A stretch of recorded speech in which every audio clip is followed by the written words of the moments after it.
એમ છે. એમને આપો છો બધું ટાઈમસર? હા પ્રભુ. રસ ને ફળ ને બધું આવે સાંજે બાજરીનો રોટલો ને દૂધનું શાક. પણ એ તો એમ કહેતા હતા કે ડૉક્ટરે કીધું છે કે બધું પ્રસાદ લેવાનો ફૂલ, એવું કીધું છે. એવું કહેતા હતા બળદેવ પ્રભુ ચિરંજીવ રાધે પ્રભુ એવું કહેતા અનુકૂળ નથી આવતું. હે અનુકૂળ આવતો નથી, ગેસ થઈ જાય. હા સુઈ રહેવાનું એટલે. બાકી એણે એમ કીધું કે બધું લેવાય એમ. હા પણ સુઈ રહેવાનું એટલે પચે નહીં. એક્સરસાઇઝ વોકિંગ અને આરામનું જ કીધું છે ને. હા આરામ કરો. તત્વ બહુ સમજાય છે. કાલે થયું સવારે થયું એમ શું આમ સ્પષ્ટ થાય જોયું કાલે કહ્યું ને કે પરમ ચિદાકાશ પરમ અખંડ જ્યોતિ સ્વયં પ્રકાશ છે. એમાં જન્મ ભ્રમ રહી, દેહ ભ્રમ રહી. કેવું? જન્મ ભ્રમ રહી, દેહ ભ્રમ રહી.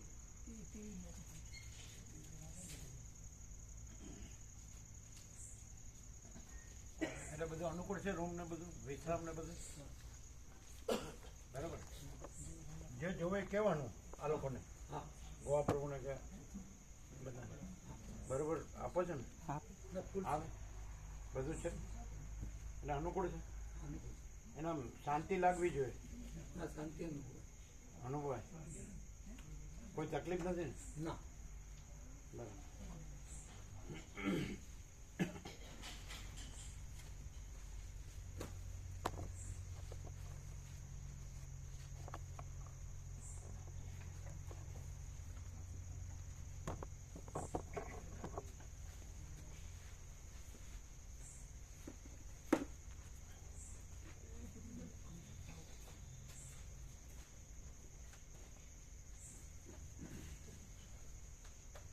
છેલ્લે એનું શું કહેવાનું હતું? અવધૂત ગીતાનું ને અહીંનો સ્પિરિટ એટલે અવધૂત ગીતામાં જે કીધું અને પ્રભુનો સ્પિરિટ હતો એ એક જ હતું. એટલે અમને દત્તાત્રેય ભગવાનની એમાં એની પ્રેરણા હતી. એ અવધૂત ગીતાનું જે સ્પિરિટ અને અહીંનો સ્પિરિટ એક જ છે. હા સરખો હતો એમ. એક જ હતો. એક જ હતું. સરખાનો અર્થ કેમ કે બે છે ને સરખો છે. ના એક જ હતું એવું કીધું. કાલે એવું નહીં. એમણે એક જ હતો કીધું હતું કે સરખો કીધું? અમે તો એક જ સાંભળ્યું. ના એક જ હતો. વિષયાંતર થઈ જાય છે ને. સરખો કે એટલે દ્વૈત થઈ જાય ને. કે એક એનો સ્પિરિટ અને એક તમારો સ્પિરિટ ને બેનો સ્પિરિટ સરખો છે એવી રીતે. ના એટલે એવું નથી. એમણે સરખો નહોતું કીધું, એક જ છે એવું નહોતું કીધું. એક જ છે. એક જ કીધું. એમનો શબ્દ એક જ હતો. હા એમનો એક જ હતો. એક જ મેં હતો. સરખો કરીને જુદું પાડ્યું. ના એક જ હતું. અમે બધા ભણ્યા પણ ગણ્યા નહીં. અમે ભણ્યા નહીં, ડબુનો ડર્યા નહીં તો તમને પહોંચી વળે. હવે અમારું નોકરા.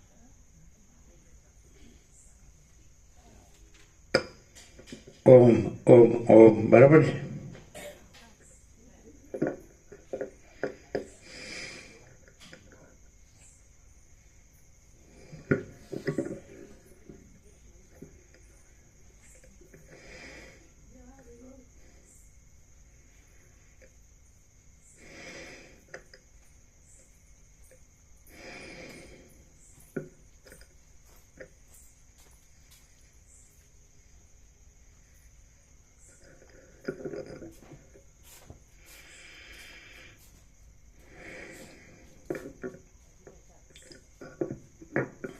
પરમ ચિદાકાશ, પરમ જ્યોતિ, અખંડ જ્યોતિ, અનંત, પૂર્ણ, પરમ ચિદાકાશ, પરમ શાંતિ, स्वयं सिद्ध, स्वयं प्रकाश, स्वयं पूर्ण, स्वस्वरूप, यही सब कुछ है, इसके सिवा कुछ नहीं है। शून्यभास, अनंत कोटि, महाकल्पो है ही नहीं। वशिष्ठ राम उपशम प्रकरण राउंड 38मो राउंड।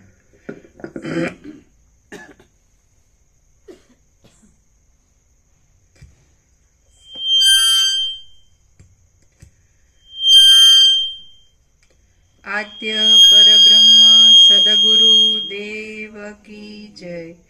ओम श्री परमात्मने नमः। સદગ્રંથોમાં શિરોમણી શ્રી યોગ વાસિષ્ઠ મહારામાયણ ઉપશમ પ્રકરણ પેજ નંબર 592 592 ડાબી બાજુ નીચે સર્ગ 19મો પુણ્ય અને પાવન નામના બે ભાઈઓનું આખ્યાન. આ 19મા સર્ગમાં પુણ્ય અને પાવન નામના બે ભાઈઓનું આખ્યાન કહેવાશે કે જેમાં પુણ્યે પિતાના શોકથી પીડાયેલા પાવનને બોધ આપ્યો છે. પેજ નંબર 592 ડાબી બાજુ નીચે. જેમ પુષ્પની ગંધ આકાશને પ્રાપ્ત થાય તેમ એ દીર્ઘતપા મુનિ દેહાભિમાનથી રહિત થયેલા જીવોના સ્થાનકરૂપ અને જેમાં કાંઈ પણ કલ્પનાનો આરંભ જ નથી એવા નિર્લેપ પદ બ્રહ્મપદને પ્રાપ્ત થયો. પછી એ મુનિની પત્નીએ પોતાના પતિના દેહને પ્રાણવાયુથી તથા અપાનવાયુથી રહિત થયેલો તેમજ નાળ વિનાના કમળની જેમ પૃથ્વી પર શિથિલ થઈને પડેલો જોયો. એ મુનિ પત્નીનો દેહ રોગથી કે જરા આદિથી ગ્લાનિ પામેલો નહોતો, તો પણ જેમ ભ્રમરી કમળને છોડી દે છે તેમ તેણે પતિએ જ શીખવેલી અને લાંબા કાળથી અભ્યાસમાં લીધેલી યોગની યુક્તિથી તેને છોડી દીધો. એનો દેહ રોગથી ને જરાથી કંઈ એમાં કોઈ દોષ નહોતો, એટલે મીન્સ સ્વસ્થ જ હતો. ફરીથી એ દેહ રોગથી અને જરા એટલે વૃદ્ધાવસ્થા કે રોગ એનાથી દોષવાળો નહોતો, એટલે શુદ્ધ જ હતો, પવિત્ર જ હતો, નિર્દોષ જ હતા. એ મુનિ પત્નીનો દેહ રોગથી કે જે જરા આદિથી ગ્લાનિ પામેલો નહોતો, તો પણ જેમ ભ્રમરી કમળને છોડી દે તેમ તેણે પતિએ જ શીખવેલી અને લાંબા કાળથી અભ્યાસમાં લીધેલી યોગની યુક્તિથી તેને છોડી દીધો. તો એમ કેમ? એના દેહમાં તો કોઈ દોષ નહોતો, વિકાર નહોતો, એટલે વૃદ્ધાવસ્થા કે રોગ કે એને મરવું પડે એવું કાંઈ નહોતું, તો પણ એને દેહને છોડી દીધો. એનું શું? વસ્તીના એક એક ઉદ્ગાર છે એ અનંત પ્રકાશ, અનંત આનંદ, અનંત શાંતિ જ છે, બીજું કાંઈ નથી. અમે એવું સંપૂર્ણ અનુભવીને રહીએ છીએ અને કહીએ છીએ. એ કેવી રીતે? એને જો કોઈ પણ માણસ હોય તો એને મરવાની ઈચ્છા ન હોય, રોગથી અને વૃદ્ધાવસ્થાથી પીડાતું હોય અને મરવાનું ચોક્કસ જ હોય, તો પણ મરવું નથી ગમતું. અને કંઈ રોગ કે વૃદ્ધાવસ્થા નથી, મરવાનું પણ નથી કારણ, પણ એને પતિએ શીખવેલી યોગની વિદ્યાથી એને છોડી દીધો. કેમ? વાય?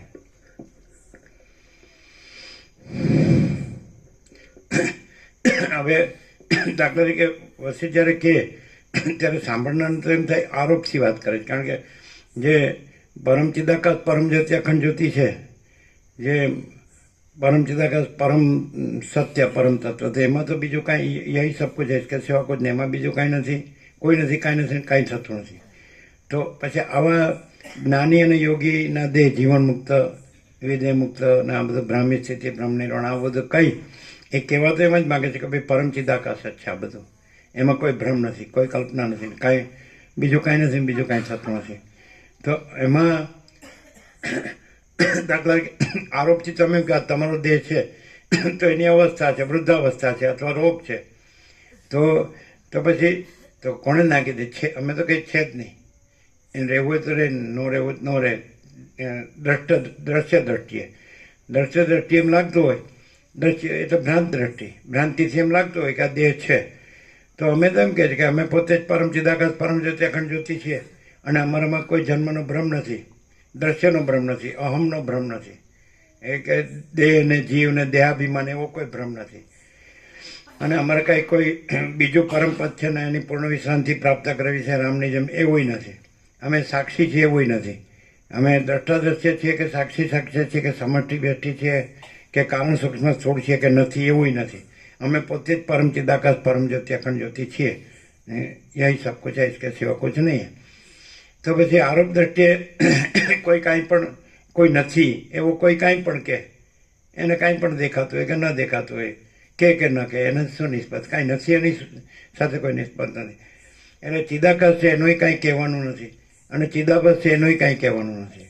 ચિદાકાશ સ્વયં ચિદાકાશ છે, અને ચિદાભાસ સ્વયં કાંઈ નથી. તો પછી તો આ જે ઉલ્લેખ છે આવા, તો એક એના રેફરન્સ શું, સંદર્ભ શું, શેના સાપેક્ષ કે છે? સમજાય શું કે છે? એને જરા વૃદ્ધાવસ્થા પણ નથી ને રોગ પણ નથી, તો પણ પતિ શીખેલી યોગની વિદ્યાથી દેહને છોડી દીધા. નહીં ખ્યાલ આવે? નહીં. એટલે કલ્પના કરીએ તો શું ખબર પડે? વસીટમાં તો કલ્પના ચાલે જ નહીં. એ પોતે પણ દેહાધ્યાસથી રહિત, દેહની ભ્રાંતિ કે જન્મની ભ્રાંતિથી રહિત, એટલે એમને દેહ હોય કે ના હોય સંકલ્પ નથી, એવી રીતે દેહ છોડી દીધો. પણ શું કામ? એને જો કાંઈ નહોતું, દેહ જેને દેહાધ્યાસ ન હોય તો દેહ ભાષે કે ન ભાષે એમથી શું નિસ્બત? છોડવાનો સવાલ ક્યાં આવ્યો?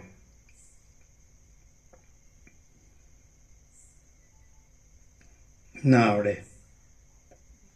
શું કહો? તમને ખ્યાલ આવે? નહીં. આભાસ દ્રષ્ટિએ બંને એક હતા, અને વાસ્તવમાં બ્રહ્મ દ્રષ્ટિએ બંને બ્રહ્મરૂપ હતા.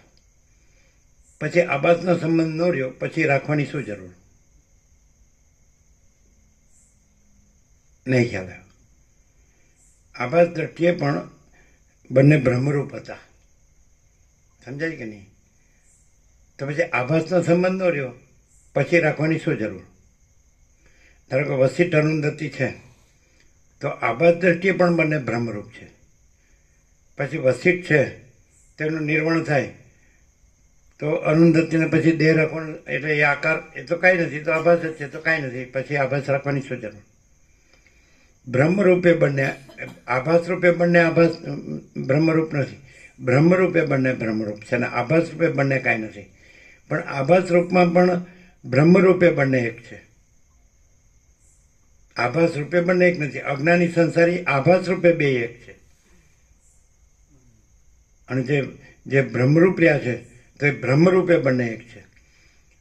અને જો પછી આભાસ રૂપે જે બંને બ્રહ્મરૂપે એક હોય અને આભાસ રૂપે એક ભાસતા હોય, તો આભાસ એક રૂપ નો રહે તો બીજા રૂપની શું જરૂર છે? અને બ્રહ્મરૂપે તો એક છે જ.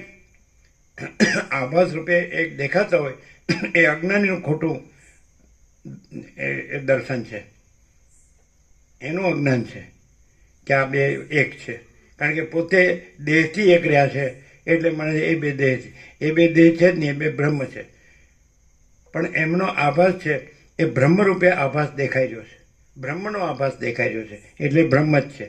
અને અજ્ઞાની સંસારીનો દેહાધ્યાસ છે એ આભાસ રૂપે દેખાઈ રહ્યો છે કે આ પુરુષ છે ને આ સ્ત્રી છે અને આ સંબંધ છે. એટલે દેહના સંબંધને, આભાસના સંબંધને સાચો માને. અને આ બ્રહ્મરૂપે એક છે, અને આભાસ કાંઈ છે જ નહીં, એવી રીતે બંને એક છે. એટલે બ્રહ્મ એક જ છે, અને વસીઠ અરુંધતી નથી, અત્રે અંશયા નથી. એ રીતે એ ખ્યાલ નહીં આવે. પછી ધારો કે આભાસના સંબંધ નથી, બ્રહ્મ એક જ છે, એ તો અનંત એક જ છે. એ બે જ એક જ છે એવું નહીં, આખું અનંત એક જ બ્રહ્મ છે. સમજાય?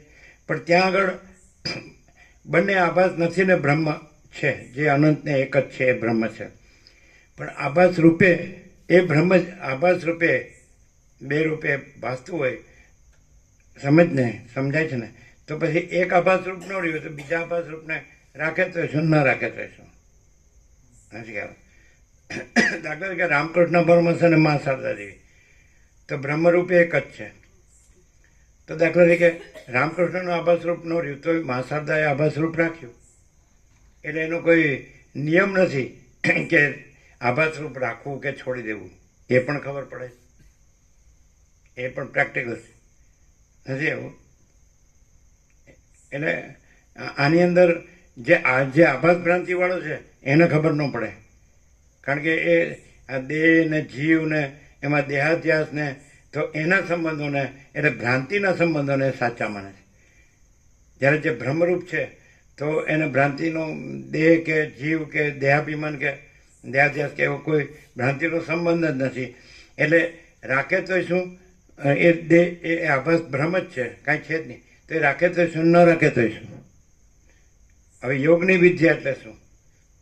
યોગ વિદ્યા એટલે એ જે ક્ષણે, કારણ કે સત્ય સંકલ્પ છે એવું યોગાસિતમાં આવે છે, અને એ તો એવું પણ આવે છે કે એ એવો સત્ય એ પરમ ચિદાકાશ પરમ જ્યોતિ અખંડ જ્યોતિ એવો સત્ય સંકલ્પ છે કે એના સંકલ્પ છે તો એની ઉપર વટ ઈશ્વરનો સંકલ્પ એ ન જઈ શકે. જોયું છે? એ લગભગ ઉપસમમાં લાસ્ટમાં જ આવે છે, એવું નથી? ઈશ્વર પણ એમાં પ્રતિબંધ ન કરી શકે. એ પોતે જે રહ્યા હોય ચિદાકાશ રૂપ અનંત સુધી ચિદાકાશ રૂપ રહ્યા હોય તો એના સત્ય સંકલ્પ છે તો એ સ્વતંત્ર છે, અને ઈશ્વર પણ એમાં પ્રતિબંધ ન કરી શકે. એવું આવ્યું? આમાં તો એક એવું છે કે જે ક્યાંય મળે જ નહીં. અને જાણે 38માં રાઉન્ડ છે તો પહેલી વાર સાંભળતા એવું લાગે, અને છતાંય એમાં એનો અભાવ નથી થતો. એને એમ કે બસ થઈ ગયું, જાણી લીધું. એવું થાય તો સમજી લેવું કે એ પ્રકાશ રહ્યો નથી. જો કોઈ અનંત પ્રકાશ, અનંત આનંદ, અનંત શાંતિ રહ્યો ને, અને આભાસ દેખાતો હોય ને, તો એ આભાસનો અનંત પ્રકાશ, અનંત આનંદ, અનંત શાંતિ, અને આ આભાસનો અનંત પ્રકાશ, અનંત આનંદ, અનંત શાંતિ એક જ છે. નહીં સમજાણો? વસિષ્ઠનો આભાસ અને એનો અનંત પ્રકાશ, અનંત આનંદ, અનંત શાંતિ, અનંત શાંતિ. તો આ આભાસ ને એનો અનંત પ્રકાશ, અનંત આનંદ ને અનંત શાંતિ એક જ છે. એટલે આમાં રહેવું એટલે પોતામાં જ રહેવું એવો અર્થ થાય. કોઈ આ પોતે બીજું છે, આ બીજું છે, ને બીજામાં રહેવું છે, એકને બીજામાં રહેવું છે, એવું નહીં. પોતે પોતામાં જ રહે. જેમ પ્રહલાદને આત્મ સાક્ષાત્કાર થયો અને પોતાના સચ્ચિદાનંદ સ્વરૂપનું દર્શન થયું તો એમ કે હું પોતાને જ પ્રણામ કરું છું, એવું નથી? એવી રીતે તો આ પોતામાં રહેવું જ છે.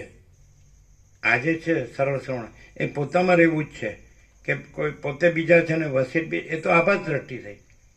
એટલે અમે પોતે જ પરમ ચિદાકાશ પરમ જ્યોતિ અખંડ જ્યોતિ છીએ તો અમારું સ્વરૂપ જ વસિષ્ઠ રૂપે પાસે છે, અને અમારું સ્વરૂપ જ યોગ વસિષ્ઠ રૂપે પાસે છે. એટલે અમારા સ્વરૂપમાં જ અમે રહીએ છીએ, નથી ખ્યાલ આવતો? એટલે પછી એ આભાસથી રહીએ છીએ એવું ન કહેવાય, સ્વરૂપથી જ સ્વરૂપ રહીએ છીએ. એ કેવળપણું જ છે. તો પછી આ આભાસ રહે કે ન રહે તો એ સ્વરૂપ તો રહેલું જ છે. સ્વરૂપમાં એવું થતું નથી કે કાંઈ જન્મ છે કે મૃત્યુ છે. આભાસના જન્મ મૃત્યુ સાચા નથી. સ્વપ્નનો પુરુષ હોય અને એના જન્મ મૃત્યુ હોય તો એ જન્મ મૃત્યુ નથી. અને પોતે જાગ્રતનું જાગ્રત તુર્યાતીત છે તો એમાં જન્મ મૃત્યુ નથી. એટલે પોતે તુર્યાતીત છે એટલે પોતાના જન્મ મૃત્યુ નથી. એટલે સ્વપ્ન દેખાય કે ન દેખાય, ને સ્વપ્નનું કાંઈ પણ દેખાય કે ન દેખાય, એ કાંઈ નથી. અને પોતે તો જો હૈ સો હૈ. નથી ક્લિયર? બરાબર? ચલો.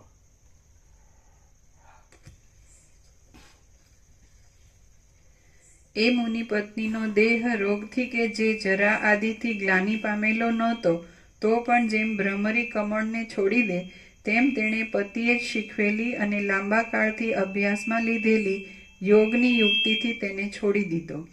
જેમ અસ્ત પામીને આકાશના બીજા ભાગમાં ગયેલા ચંદ્રને તેની પ્રભા આ ભાગમાંથી અદ્રશ્ય.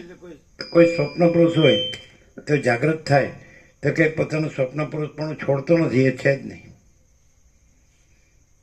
કોઈ સ્વપ્ન પુરુષ હોય અને જાગૃત થાય તો જાગૃત તો પોતે છે જ, કાંઈ નવો બીજો જાગૃત આવતો નથી. એ સ્વપ્ન પુરુષ હોય છે ત્યારે પણ પોતે તો જાગૃત છે એ જ હોય છે. માત્ર જે કાંઈ નથી એવો આભાસ છે તો એ ભાસતો હોય તો એ પોતે જે જાગૃત છે એ જ છે, અને ન ભાસે તો પણ જાગૃત છે જ છે. એટલે કાંઈ પકડતોય નથી, કાંઈ છોડતોય નથી. એટલે પોતે જે પરમ ચિદાકાશ પરમ જ્યોતિ અખંડ જ્યોતિ છે એ જ છે, અને પોતે આ સ્વપ્ન પુરુષ એ ભાસે કે ન ભાસે એ છે જ નહીં, અને પોતે જે છે તે જ છે.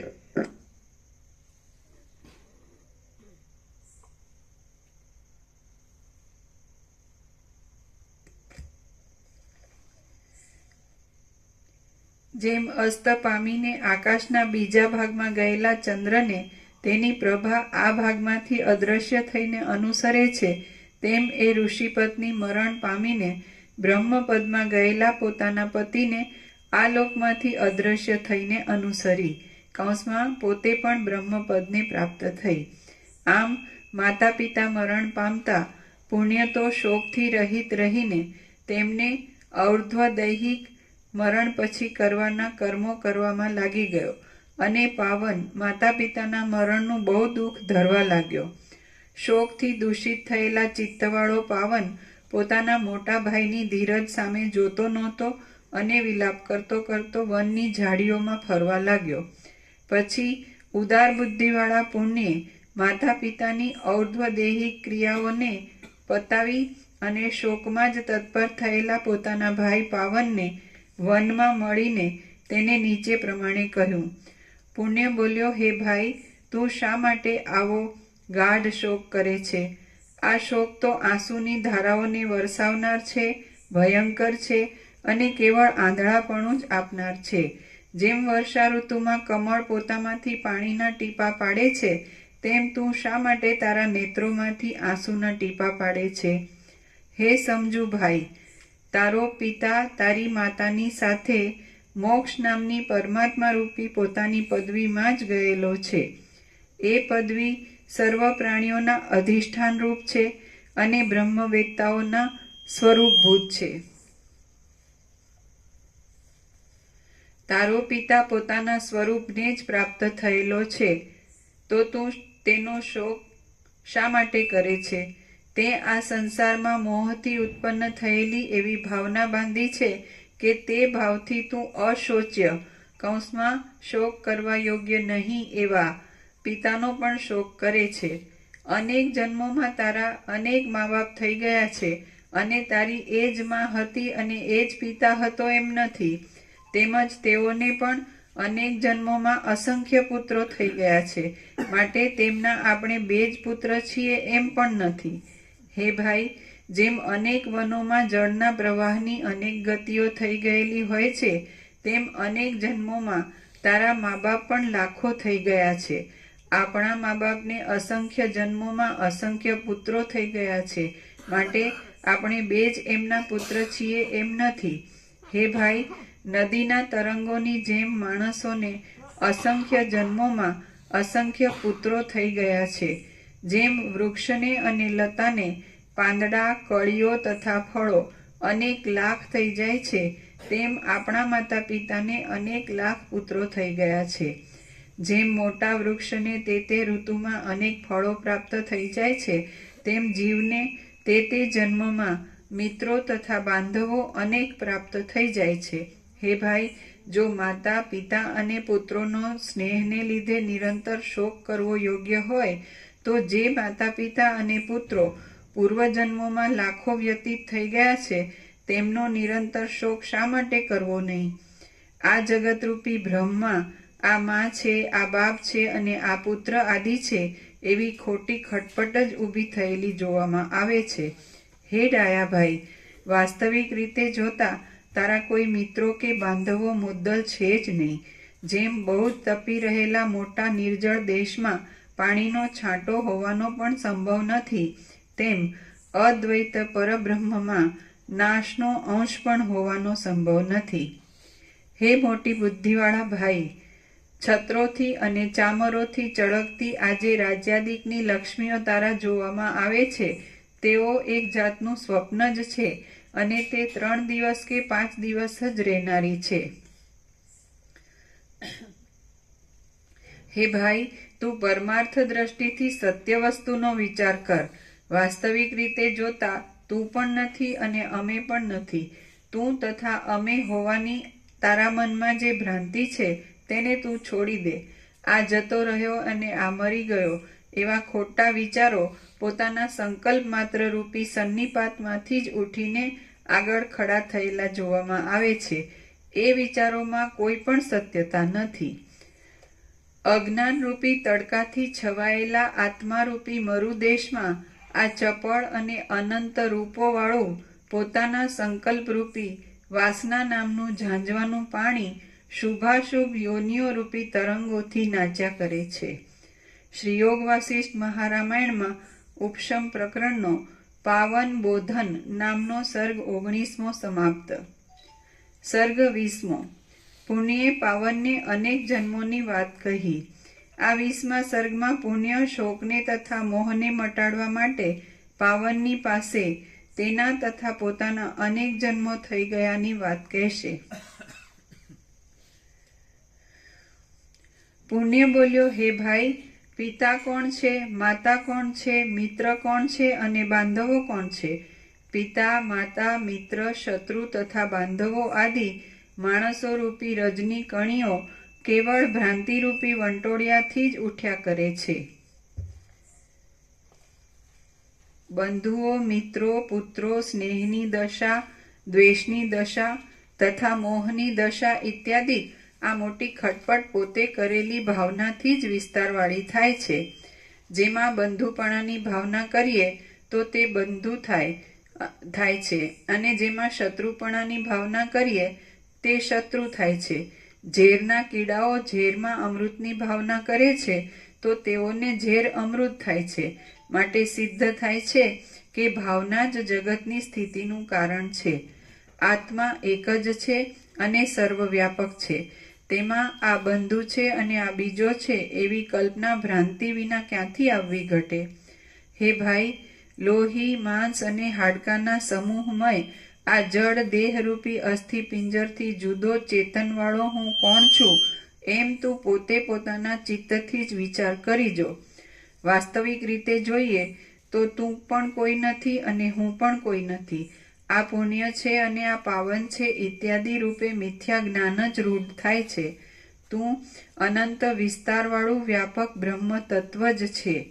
તારો પિતા કોણ હોય, માતા કોણ હોય, બંધુ કોણ હોય અને શત્રુ કોણ હોય, તારે પોતાનું શું હોય અને પરાયું શું હોય એ તું જ કહે. તારા આ જન્મ ઉપરાંત બીજા ઘણા ઘણા જન્મો થઈ ગયા છે, તેમાં પણ તું એનો એ હતો, તો પછી જે બંધુઓ અને જે વૈભવો તે જન્મોમાં હતા તે સર્વનો પણ તું શા માટે શોક કરતો નથી? તું જ્યારે સુંદર પુષ્પોવાળી વનની જગ્યાઓમાં મૃગના જન્મને ભોગવતો હતો ત્યારે તારા મૃગની જાતિવાળા ઘણા બંધુઓ હતા, તેમને તું શા માટે રોતો નથી? તું જ્યારે હંસની યોનિમાં હતો ત્યારે તને કમળોવાળી નદીઓના કિનારાઓમાં ફરનારા ઘણા ઘણા હંસો બંધુઓ હતા, તેમને તું શા માટે રોતો નથી? તું જ્યારે વિચિત્ર વનરાજીઓમાં વૃક્ષના અવતારને ભોગવતો હતો ત્યારે તારે ઘણા ઘણા વૃક્ષો અત્યંત બંધુઓ હતા, તેમને તું શા માટે રોતો નથી? તું જ્યારે સિંહની યોનિમાં હતો ત્યારે તને પર્વતોના ભારે ઉગ્ર શિખરોમાં ઘણા ઘણા સિંહો બંધુઓ હતા, તેમને તું શા માટે રોતો નથી? તું જ્યારે માછલાના જન્મને ભોગવતો હતો ત્યારે તને કમળોવાળી નદીઓમાં અને સરોવરોમાં ઘણા ઘણા મત્સ્યો બંધુઓ હતા, તેમને તું શા માટે રોતો નથી? તું દશાર્ણ દેશમાં ભૂરા રંગનો જંગલી વાંદરો થયો હતો, તુષાર દેશમાં રાજકુમાર થયો હતો અને પુંડ દેશમાં જંગલી કાગડો થયો હતો, હય દેશમાં તું હાથી થયો હતો, ત્રિગર્ત દેશમાં તું ગધેડો થયો હતો, શાલ્વ દેશમાં તું કૂતરો થયો હતો અને ત્યાં દેવદારના ઝાડમાં તું પક્ષી થયો હતો, તું વિંધ્યાચળમાં પીપળો થયો હતો અને ત્યાં મોટા વડમાં કોતરી ખાનાર ભ્રમર થયો હતો, તું મંદરાચળમાં કૂકડો થયો હતો અને મંદરાચળની ગુફામાં બ્રાહ્મણ થયો હતો, અયોધ્યા પ્રાંતમાં પણ તું બ્રાહ્મણ થયો હતો, બંગાળમાં તું તેતર થયો હતો, હિમાલયના પ્રાંતમાં તું ઘોડો થયો હતો અને બ્રહ્માના યજ્ઞમાં તું પશુ થયો હતો, તું તાડના ઝાડના મૂળમાં કીડો થયો હતો, ઉંબરાના ઝાડમાં મચ્છર થયો હતો અને વિંધ્યાચળના વનમાં બગલો થયો હતો, તે જ તું હમણાં મારો નાનો ભાઈ થયો છે. તું હિમાલયની ગુફામાં ભોજપત્રના ઝાડની છાલની ગાંઠમાં 6 મહિના સુધી કીડો થઈને રહ્યો હતો અને તે જ તું હમણાં મારો નાનો ભાઈ થયો છે. તું આ સીમાડાની પાસેના કુગ્રામમાં છાણના ઢગલાની અંદર 1.5 વર્ષ સુધી વીછી થઈને રહ્યો હતો અને તે જ તું હમણાં મારો નાનો ભાઈ થયો છે. વનમાં જેમ ભ્રમર કમળમાં ચોંટી રહે છે તેમ તું ભીલડીના સ્તનમાં ચોંટી રહ્યો હતો, કૌંસમાં ભીલડીનો છોકરો થયો હતો, અને તે જ તું હમણાં મારો નાનો ભાઈ થયો છે. આમ હે ભાઈ, આ જંબુદ્વીપમાં તું પૂર્વે આ અને બીજી ઘણી ઘણી યોનિઓમાં સેંકડો ને હજારો વાર જન્મ્યો હતો. આ પ્રમાણે પૂર્વે થઈ ગયેલા તારા વાસનાઓના ક્રમરૂપ અવતારોને હું યોગ માર્ગથી શુદ્ધ થયેલી બુદ્ધિ વડે જાણું છું. તારી પેઠે મારી પણ અજ્ઞાનથી જડતાવાળી ઘણી પ્રકારની જે યોનિઓ થઈ ગઈ છે તેનું પણ હું હમણાં જ્ઞાનથી પ્રાપ્ત થયેલા ચક્ષુ વડે દર્શન કરું છું. હું ત્રિગર્ત દેશમાં પોપટ થયો હતો, નદીના કાંઠામાં દેડકો થયો હતો અને જંગલમાં લાવા નામનો પક્ષી થયો હતો. તે જ હું હમણાં વનમાં બ્રાહ્મણ થયો છું. હું વિંધ્યાચળમાં ભીલ થયો હતો, બંગાળમાં વૃક્ષ થયો હતો અને વળી વિંધ્યાચળમાં ઊંટ થયો હતો. તે જ હું હમણાં આ વનમાં બ્રાહ્મણ થયો છું. હું હિમાલયમાં બપૈયો થયો હતો, પૌંડ્ર પ્રાંતમાં રાજા થયો હતો અને સહ્યાદ્રીની કુંજોમાં વાઘ થયો હતો. તે જ હું હમણાં તારો મોટો ભાઈ થયો છું. હું 10 વર્ષ સુધી ગીધ રહ્યો હતો, 5 મહિના સુધી જૂડ રહ્યો હતો અને 100 વર્ષ સુધી સિંહ રહ્યો હતો. તે જ હું હમણાં તારો મોટો ભાઈ થયો છું. હું આંધ્રપ્રદેશના ગામડામાં ચકોર થયો હતો, હિમાલયના પ્રાંતમાં માંડલિક રાજા થયો હતો અને શ્રી શૈલ નામના પર્વતમાં એક આચાર્યનો પુત્ર થયો હતો. તે જ હું હમણાં તારો મોટો ભાઈ થઈને તારી પાસે આ વાત કરું છું. વિવિધ આચારોવાળા તથા વિવિધ ચેષ્ટાઓવાળા વિવિધ પ્રકારના પૂર્વના સઘળા સંસારો જન્મની ભ્રાંતિના જ વિલાસો હતા અને તેમનું મને સ્મરણ છે. હે ભાઈ, જગતની સ્થિતિ આ પ્રમાણે છે. આ રીતે જગતમાં થયેલા સેંકડો બાંધવો, સેંકડો પિતાઓ, સેંકડો માતાઓ, સેંકડો ભાઈઓ અને સેંકડો મિત્રો વ્યતીત થઈ ગયા છે. તો તેઓમાંથી કોનો શોક કરીએ અને કોનો ન કરીએ? જગતની ગતિ જ એવી છે. માટે બંધુઓનો અત્યંત શોક શા માટે કરવો જોઈએ? આ સંસારમાં અવતરતા માણસોને જંગલી ઝાડના પાંદડાની જેમ પિતાઓ અનંત થઈ જાય છે અને માતાઓ પણ અનંત થઈ જાય છે. હે ભાઈ, આમ છે તો આ સંસારમાં દુઃખનું અને સુખનું શું પ્રમાણ છે? તો હવે આપણે સઘળા શોકને છોડી દઈને સ્વસ્થપણાથી રહીએ. મનમાં હું એવા આકારથી રહેલી સંસારની ભાવનાને છોડી દઈને આત્મવેત્તા પુરુષો જે ગતિને પ્રાપ્ત થાય છે તે ગતિને તું પણ પ્રાપ્ત થા. તારું ભલું થાઓ. બુદ્ધિમાન પુરુષો આ સંસારમાં ચડતી ઉતરતી સ્થિતિઓ રૂપી અવિચ્છિન્ન ભ્રમણને મિથ્યા સમજે છે અને મનમાં તેની કાંઈ પણ ખટપટ રાખતા નથી. તેઓ તો કેવળ નિરાભિમાનપણાથી વ્યવહાર કરે છે. તારો આત્મા સુખ દુઃખોથી રહિત છે અને જરાથી તથા મરણથી પણ રહિત છે. તું એકાગ્ર થઈને તેનું જ સ્મરણ કર અને મૂઢ મન વાળો થા નહીં. હે સારી બુદ્ધિવાળા, તને દુઃખ પણ નથી, જન્મ પણ નથી, માતા પણ નથી અને પિતા પણ નથી. તું કોઈ દેહાદિક રૂપ તુચ્છ પદાર્થ નથી. તું તો આત્મા જ છે.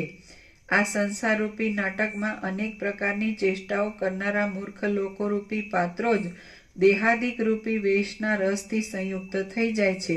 પણ મધ્યસ્થ દ્રષ્ટિવાળા, આત્મ સ્વરૂપના અનુસંધાનથી રહેનારા અને આવી પડેલા કાર્યોને જ કરનારા મહાત્માઓ રૂપી જોનારાઓ તો સાક્ષીપણાની પદ્ધતિથી જ રહ્યા છે. જેમ સાયંકાળના દીવાઓ માત્ર સામીપ્યને લીધે જ પ્રકાશના કરતા છતાં પણ વ્યાપારથી રહિત હોવાને લીધે અકર્તા જ છે, તેમ આત્મવેત્તા લોકો શરીરથી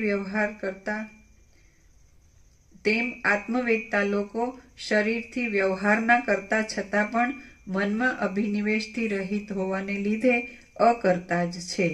જેમ દર્પણ અને રત્ન આદિ પદાર્થો પોતામાં સઘળા પદાર્થોના પ્રતિબિંબોનું ગ્રહણ કરવા છતાં પણ પોતે પોતામાં પ્રતિબિંબિત થતા નથી, તેમ આત્મવેત્તા પુરુષો શરીરથી સઘળા કાર્યો કરવા છતાં પણ શરીરમાં આસક્તિ રાખતા નથી. હે ભાઈ, તું મનને સઘળી તૃષ્ણાઓ રૂપી કલંકોથી રહિત કરી દે. તેને આત્મમનન કરવાની બહુ ટેવ પાડ અને એને હૃદય કમળમાં આત્માથી જુદી સત્તા વિનાનું ધાર. આમ સઘળા સંભ્રમને સંપૂર્ણ રીતે ત્યજી દઈને તું પોતામાં જ સંતોષ ધારણ કર. શ્રી યોગ વાસિષ્ઠ મહારામાયણમાં ઉપશમ પ્રકરણનો પાવન બોધ નામનો સર્ગ 20મો સમાપ્ત. સર્ગ 21મો. તૃષ્ણા આશાનો ક્ષય થાય એ જ મોક્ષ છે. આ 21મા સર્ગમાં તૃષ્ણાના પાશનો ક્ષય થાય એ જ મોક્ષ છે.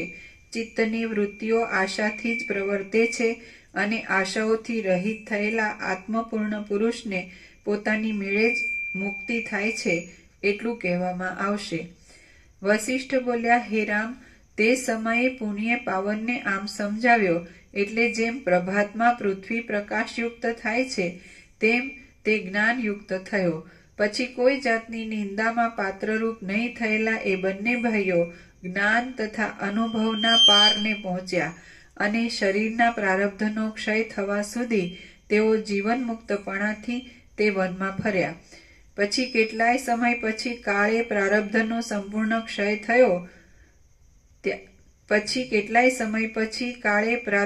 સંપૂર્ણ ક્ષય થયો.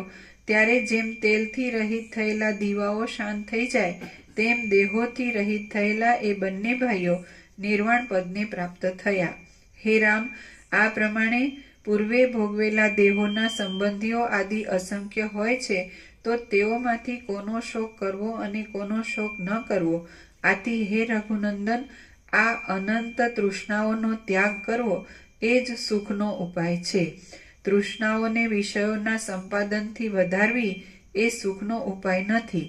જેમ લાકડા પડવાથી અગ્નિ વધતો જાય છે તેમ ચિંતવન કરવાથી ચિંતા વધતી જાય છે. જેમ લાકડા નહીં પડવાથી અગ્નિ નષ્ટ થઈ જાય છે તેમ ચિંતવન નહીં કરવાથી જ ચિંતા નષ્ટ થઈ જાય છે. હે રામ, તમે આ પ્રકારના 16મા સર્ગમાં કહેલા. હે રામ, કૌંસમાં છે તમે. હે રામ, તમે કૌંસ આ પ્રકરણ 16મા સર્ગમાં કહેલા ધ્યેય નામના વાસનાના ત્યાગરૂપી રથમાં બેસીને અને કરુણાથી ભરેલી ઉદાર દ્રષ્ટિથી દીન લોકોની સામે જોઈને ચાલતો વ્યવહાર કરવા માટે સજ્જ થાઓ. હે રામ, જીવન મુક્ત સંબંધી આ સ્વચ્છ અને નિષ્કામ પદ્ધતિ મેં તમારી પાસે કહી. જે પુરુષ વ્યવહારમાં વિચક્ષણ હોય નહીં તે પણ જો આ પદ્ધતિથી ચાલે તો તે કોઈ રીતે મૂંઝાય જ નહીં. જે પુરુષ વિવેકરૂપી એક મિત્રને અને પ્રૌઢ બુદ્ધિરૂપી એક સખીને સાથે રાખીને વ્યવહાર કરે છે તે પુરુષ સંકટોમાં પણ મૂંઝાતો નથી. સઘળી તૃષ્ણાઓનું નિવારણ કરનારા અને બાંધવોમાં થતી મમતાને ગળચી પકડીને કાઢી મૂકનારા પોતાના ધૈર્ય વિના બીજું કોઈ પણ સંકટમાંથી ઉગારે એમ નથી. આપત્તિઓનો વિનાશ કરવાને માટે વૈરાગ્ય રાખીને, શાસ્ત્રનો અભ્યાસ કરીને અને પ્રૌઢતા આદિ ગુણોનું સંપાદન કરીને પણ મનને પ્રયત્નપૂર્વક પોતાના હાથથી જ વિષયરૂપી ખાડમાંથી કાઢવું. વિષયોની તૃષ્ણાના ત્યાગરૂપી મહત્તાને પ્રાપ્ત થયેલા ચિત્તથી જે ફળ મળે છે તે ફળ ત્રૈલોક્યના રાજ્યથી પણ મળતું નથી અને રત્નોથી ભરપૂર રહેનારા ભંડારમાંથી પણ મળતું નથી. જેમનું મન સંતાપોથી રહિત થઈ ગયું હોય તે પુરુષો સારી નરસી આશાઓરૂપી ધક્કાઓથી આ જગતરૂપી ખાડાના પેટમાં પડતા નથી.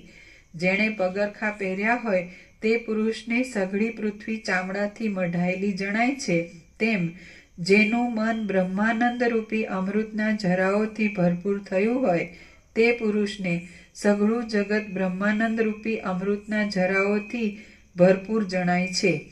વૈરાગ્યથી મન પૂર્ણપણાને પામે છે પણ આશાઓને વશ રહેવાથી તે પૂર્ણપણાને પામતું નથી. જેમ તળાવનો કાદવ શરદ ઋતુને લીધે ઊંડી ખાડ જેવો થઈ જાય છે તેમ મન આશાને લીધે ઊંડી ખાડ જેવું થઈ જાય છે. જેમ અગસ્ત્ય મુનિએ પાન કર્યાથી સમુદ્ર ઊંડી ખાડ જેવો થઈ ગયો અને તેમાં રહેલા મગર તથા જૂડ આદિ પ્રાણીઓ સ્પષ્ટ જણાઈ આવ્યા તેમ આશાથી મન ઊંડી ખાડ જેવું થઈ જાય છે અને તેમાં કામ ક્રોધ આદિ દુર્ગુણો સ્પષ્ટ જણાઈ આવે છે. જેના ચિત્તરૂપી મોટા ઝાડમાં તૃષ્ણારૂપી ચપળ વાંદરી કૂદ્યા કરતી નથી તે ઉદયરૂપી વિસ્તીર્ણ વન અત્યંત શોભે છે. નિસ્પૃહ ચિત્તવાળા મહાત્મા પુરુષોને ત્રૈલોક્ય એ કમળ કાકડીના ગોળા જેવું લાગે છે. યોજનોનો સમૂહ એ ગાયના પગલા જેવડો લાગે છે અને મહાકલ્પ એ અર્ધા નિમેષ જેવડો લાગે છે.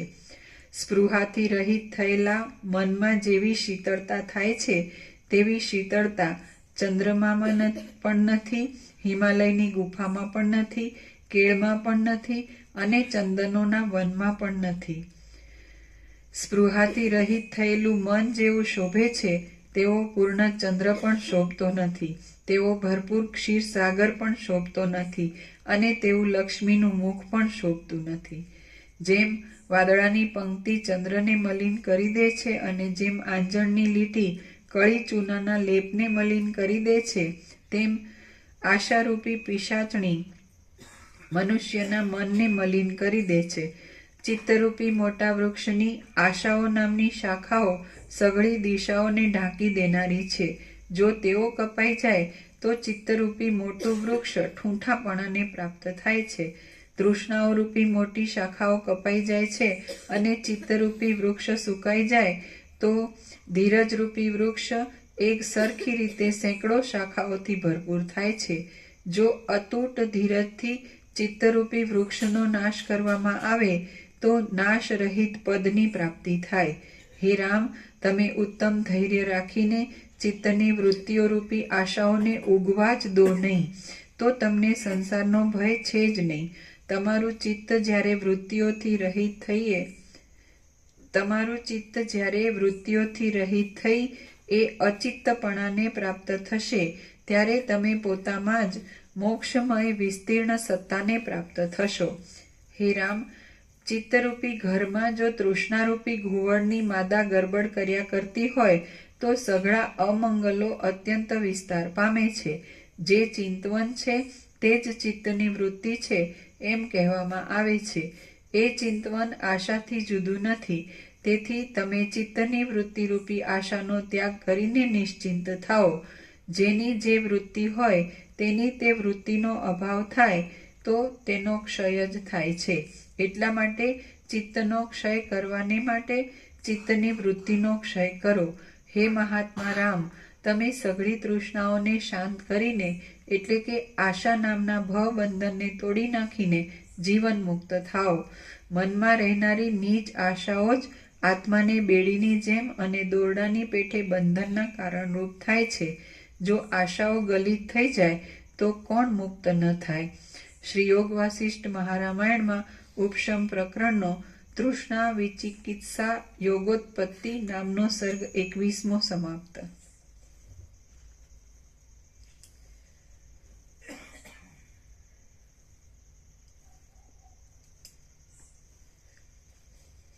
સર્ગ 22મો. બલિરાજાનું આખ્યાન. બલિરાજાએ કરેલો વિચાર. આ 22મા સર્ગમાં બલિરાજાના આખ્યાનનો આરંભ કરી પાતાળનું વર્ણન કરવામાં આવશે. બલિરાજાના રાજ્યનું વર્ણન કરવામાં આવશે અને બલિરાજાએ વૈરાગ્યથી મેરુ પર્વતના શિખર ઉપર કરેલો વિચાર કહેવામાં આવશે. વસિષ્ઠ બોલ્યા, અથવા હે રઘુવંશરૂપી આકાશમાં પૂર્ણચંદ્રરૂપી રામ, તમે બલિરાજાની પેઠે અકસ્માત વિચારના ઉદયથી નિર્મળ જ્ઞાનને પ્રાપ્ત થાઓ. રામ બોલ્યા, હે સર્વ ધર્મોના વેદતા, હે ભગવાન, તમારી કૃપાથી હું હૃદયમાં સર્વાત્મક બ્રહ્મને પ્રાપ્ત થઈ ચૂક્યો છું અને મને એ બ્રહ્મરૂપી નિર્મળ પદમાં વિશ્રાંતિ મળી છે. હે વિભુ, જેમ શરદ ઋતુમાં આકાશમાંથી મોટા વાદળરૂપી સઘળો અંધકાર જતો રહે છે, તેમ મારા મનમાંથી તૃષ્ણારૂપી સઘળો મોટો અંધકાર જતો રહ્યો છે. હું હવે સાયંકાળના પૂર્ણચંદ્રની જેમ અમૃત અમૃત અને જ્ઞાનથી ભરપૂર સ્વસ્થ શીતળતાવાળો, મોટા પ્રકાશવાળો અને આહલાદકપણું અને બ્રહ્માનંદવાળો થઈને સ્વરૂપમાં જ રહ્યો છું. આમ છતાં હે સઘળા સંશયોરૂપી વાદળાઓને ટાળવામાં શરદ ઋતુના સમય જેવા ગુરુ મહારાજ આપના આ વચનો સાંભળતા હું તૃપ્ત જ થતો નથી. હે વિભુ, હજી પણ મારા જ્ઞાનની વૃદ્ધિને માટે આપ બલિરાજાને જે પ્રકારથી જ્ઞાનની પ્રાપ્તિ થઈ હોય તે પ્રકાર મને કહી સંભળાવો.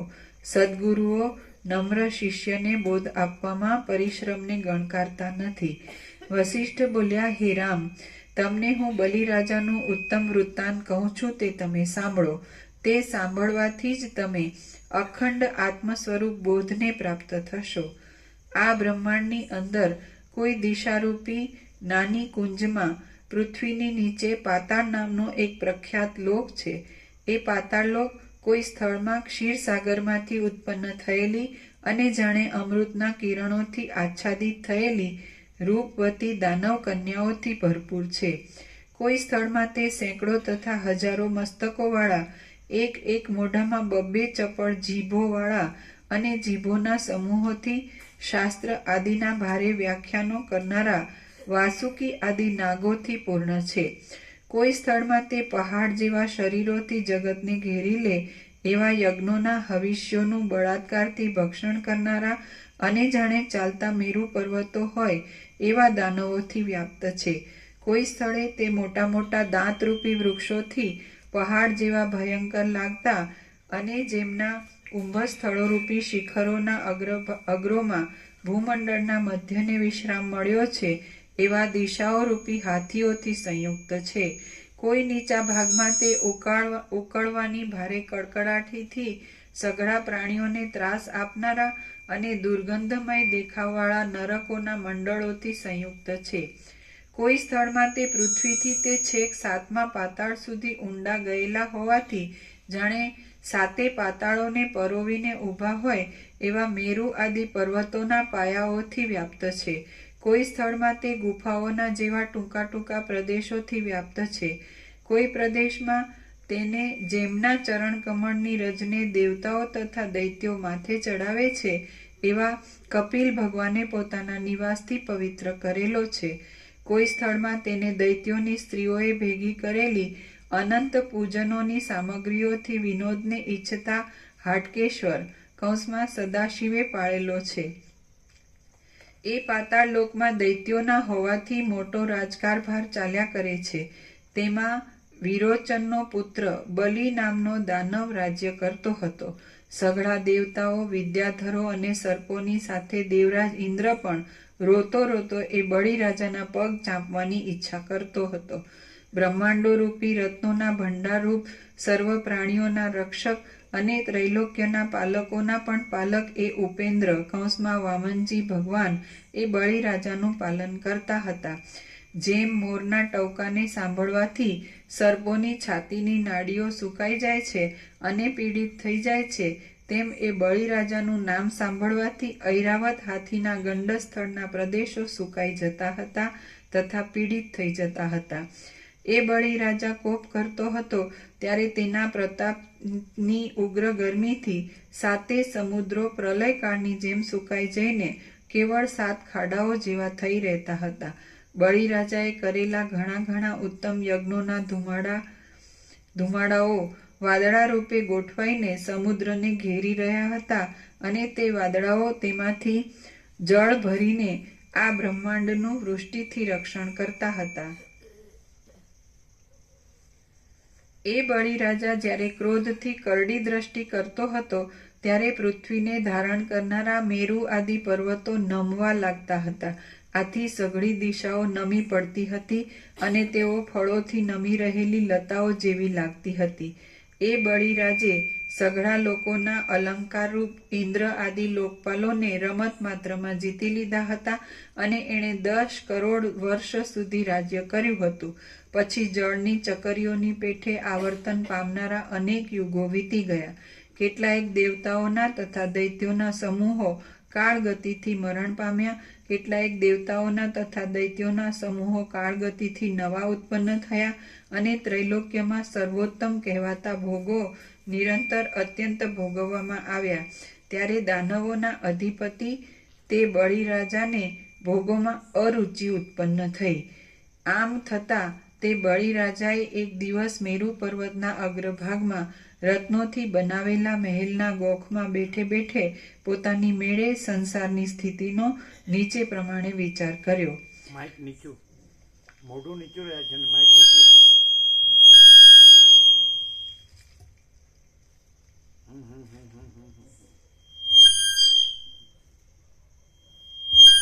ત્રાંસું થઈ ગયું.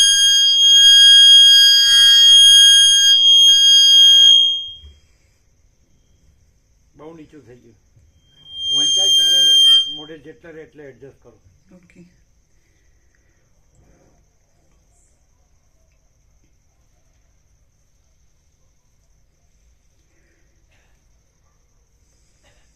આમ થતાં તે બળીરાજાએ એક દિવસ મેરુ પર્વતના અગ્રભાગમાં રત્નોથી બનાવેલા મહેલના ગોખમાં બેઠે બેઠે પોતાની મેળે સંસારની સ્થિતિનો નીચે પ્રમાણે વિચાર કર્યો. મારી શક્તિ શત્રુઓથી કુંઠિત જ થતી નથી. મારે આ ચક્રવર્તી રાજ્ય કેટલા દિવસ સુધી કરવું? ત્રૈલોક્યમાં કેટલા દિવસ સુધી મારે વિહાર કરવો?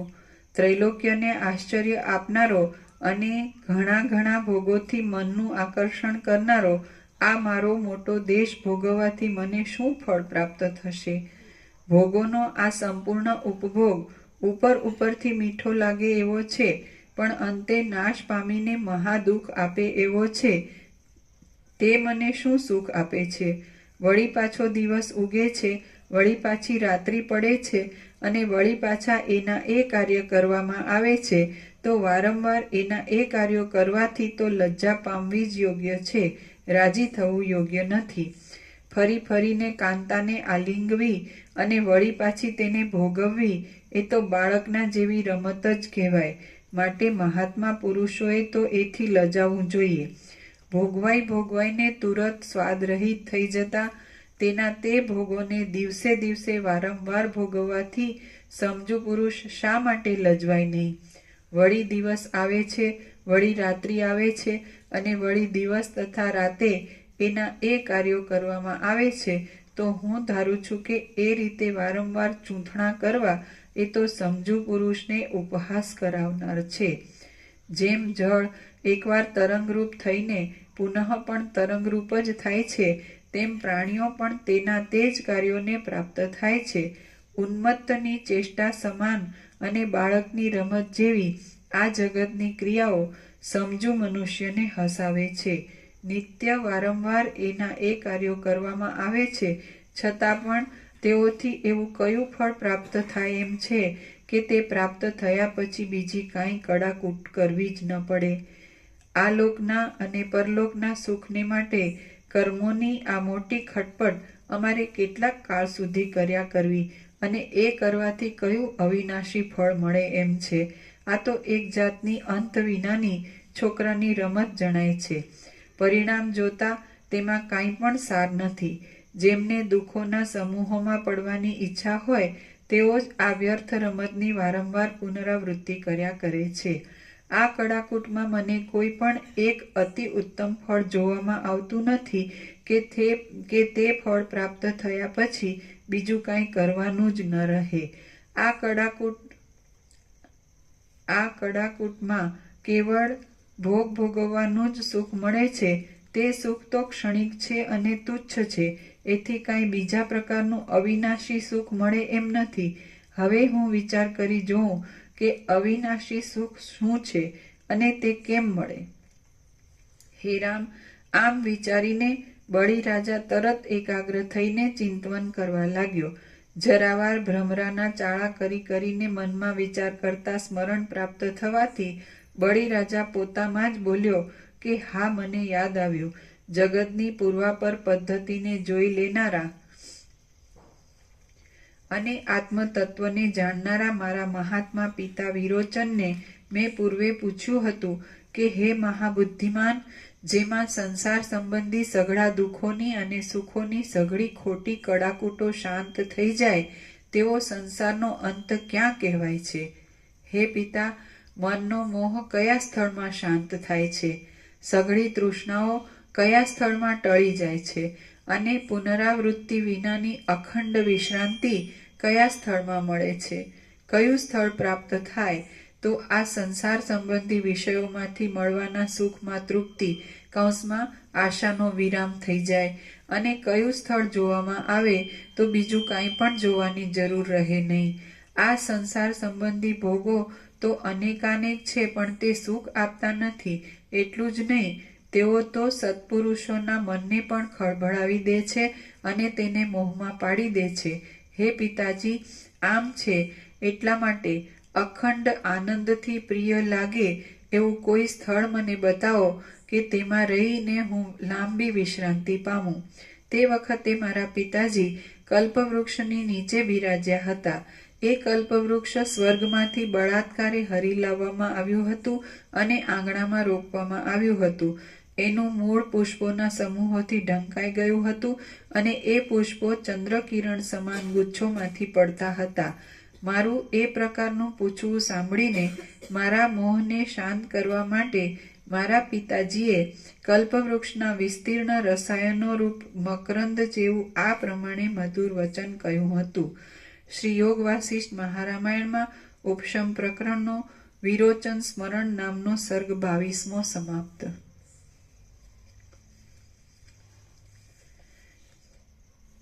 સર્ગ 23મો.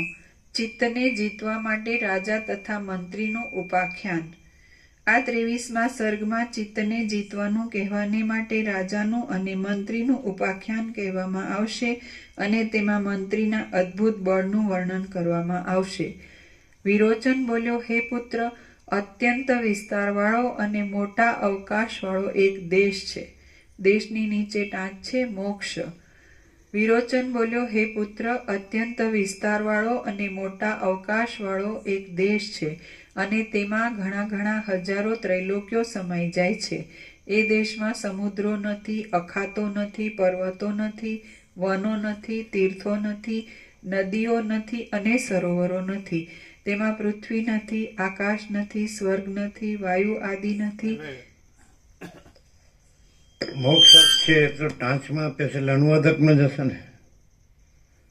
મોક્ષ શબ્દ જે અર્થ આપ્યો છે એ વિશાળ દેશ કીધો એટલે એકચ્યુઅલી પ્રકાશથી અર્થ કરીએ તો ચિદાકાશ પરબ્રહ્મ પરમાત્મા એવો અર્થ થાય. અનંત વ્યાપક જે અનંત સુધી ચિદાકાશ છે એવો દેશ છે એમ સમજે છે. મોક્ષ તો બંધ સાપેક્ષ છે, જ્યારે અનંત સુધી ચિદાકાશ તો નિરપેક્ષ કેવળ સ્વરૂપ છે, અનંત પૂર્ણ નિરપેક્ષ સત. જે અનંત જે વિશાળ દેશ છે એવું કીધું એ પરમ ચિદાકાશ પરમ જ્યોતિ અખંડ જ્યોતિ છે. મહાચિદાકાશ સ્વયં પ્રકાશ સંપૂર્ણ પ્રકાશ પૂર્ણ બ્રહ્મ અનંત તેજગન અનંત ચેતગન પરમાકાશ કેવલ અનંત શુદ્ધ તેજગન પરમાકાશ અખિલાત્મા પૂર્ણ બ્રહ્મ પરમાત્મા એને કીધું છે. મોક્ષ શબ્દ કદાચ અનુવાદકનો અર્થ હોય, અનુવાદક ન જ હોય. હા, તો મોક્ષ શબ્દ ના આવે પણ અનંત શબ્દ ચિદાકાશ શબ્દ આવે. એ ચિદાકાશ એક જ અદ્વિતીય અનાદિ અનંત.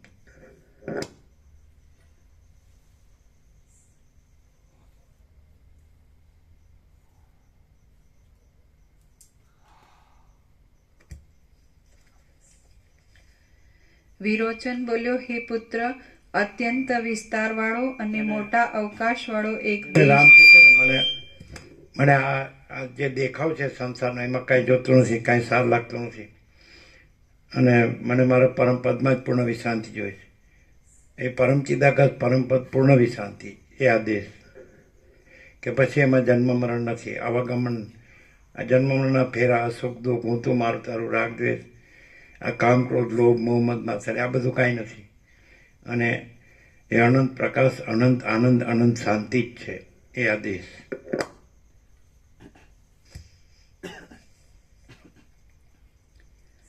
વિરોચન બોલ્યો, હે પુત્ર, અત્યંત વિસ્તારવાળો અને મોટા અવકાશવાળો એક દેશ છે અને તેમાં ઘણા ઘણા હજારો ત્રૈલોક્યો સમાઈ જાય છે. એ દેશમાં સમુદ્રો નથી, અખાતો નથી, પર્વતો નથી, વનો નથી, તીર્થો નથી, નદીઓ નથી અને સરોવરો નથી. તેમાં પૃથ્વી નથી, આકાશ નથી, સ્વર્ગ નથી, વાયુ આદિ નથી, ચંદ્ર નથી, સૂર્ય નથી, લોકપાલો નથી, દેવતાઓ નથી અને દાનવો નથી. તેમાં ભૂતો નથી, યક્ષો નથી, રાક્ષસો નથી, જ્વાળાઓ નથી, વનની શોભાઓ નથી, કાષ્ઠો નથી, ખડ નથી, સ્થાવર નથી અને જંગમ નથી.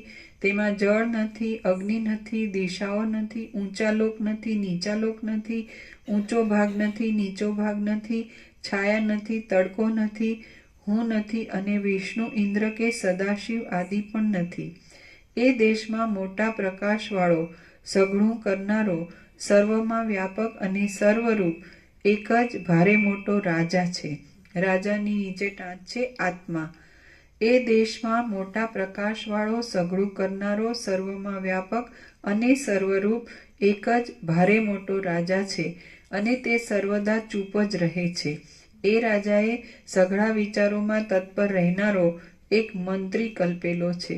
મંત્રી નીચે મન, ટાંચ છે મન. એ રાજાએ સઘળા વિચારોમાં તત્પર રહેનારો એક મંત્રી કલ્પેલો છે અને તે મંત્રીએ અઘટિત વાતને કૌંસમાં આત્મામાં નીચે ટાંચ છે આત્માનું સંસારીપણું.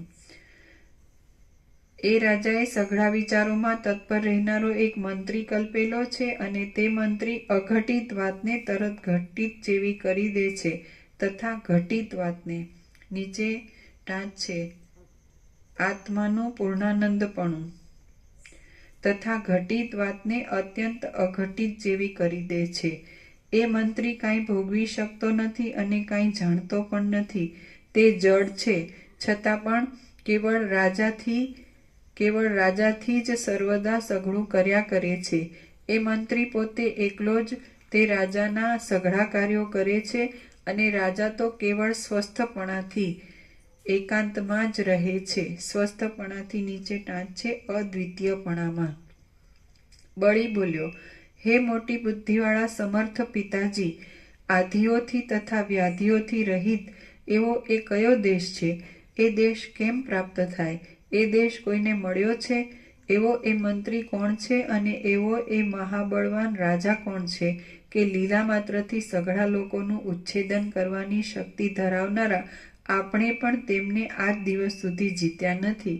હે દેવતાઓને ભય આપનારા પિતાજી, આ આખ્યાન મને અપૂર્વ લાગે છે માટે કહો કે આપણે એમને શા માટે હરાવ્યા નથી.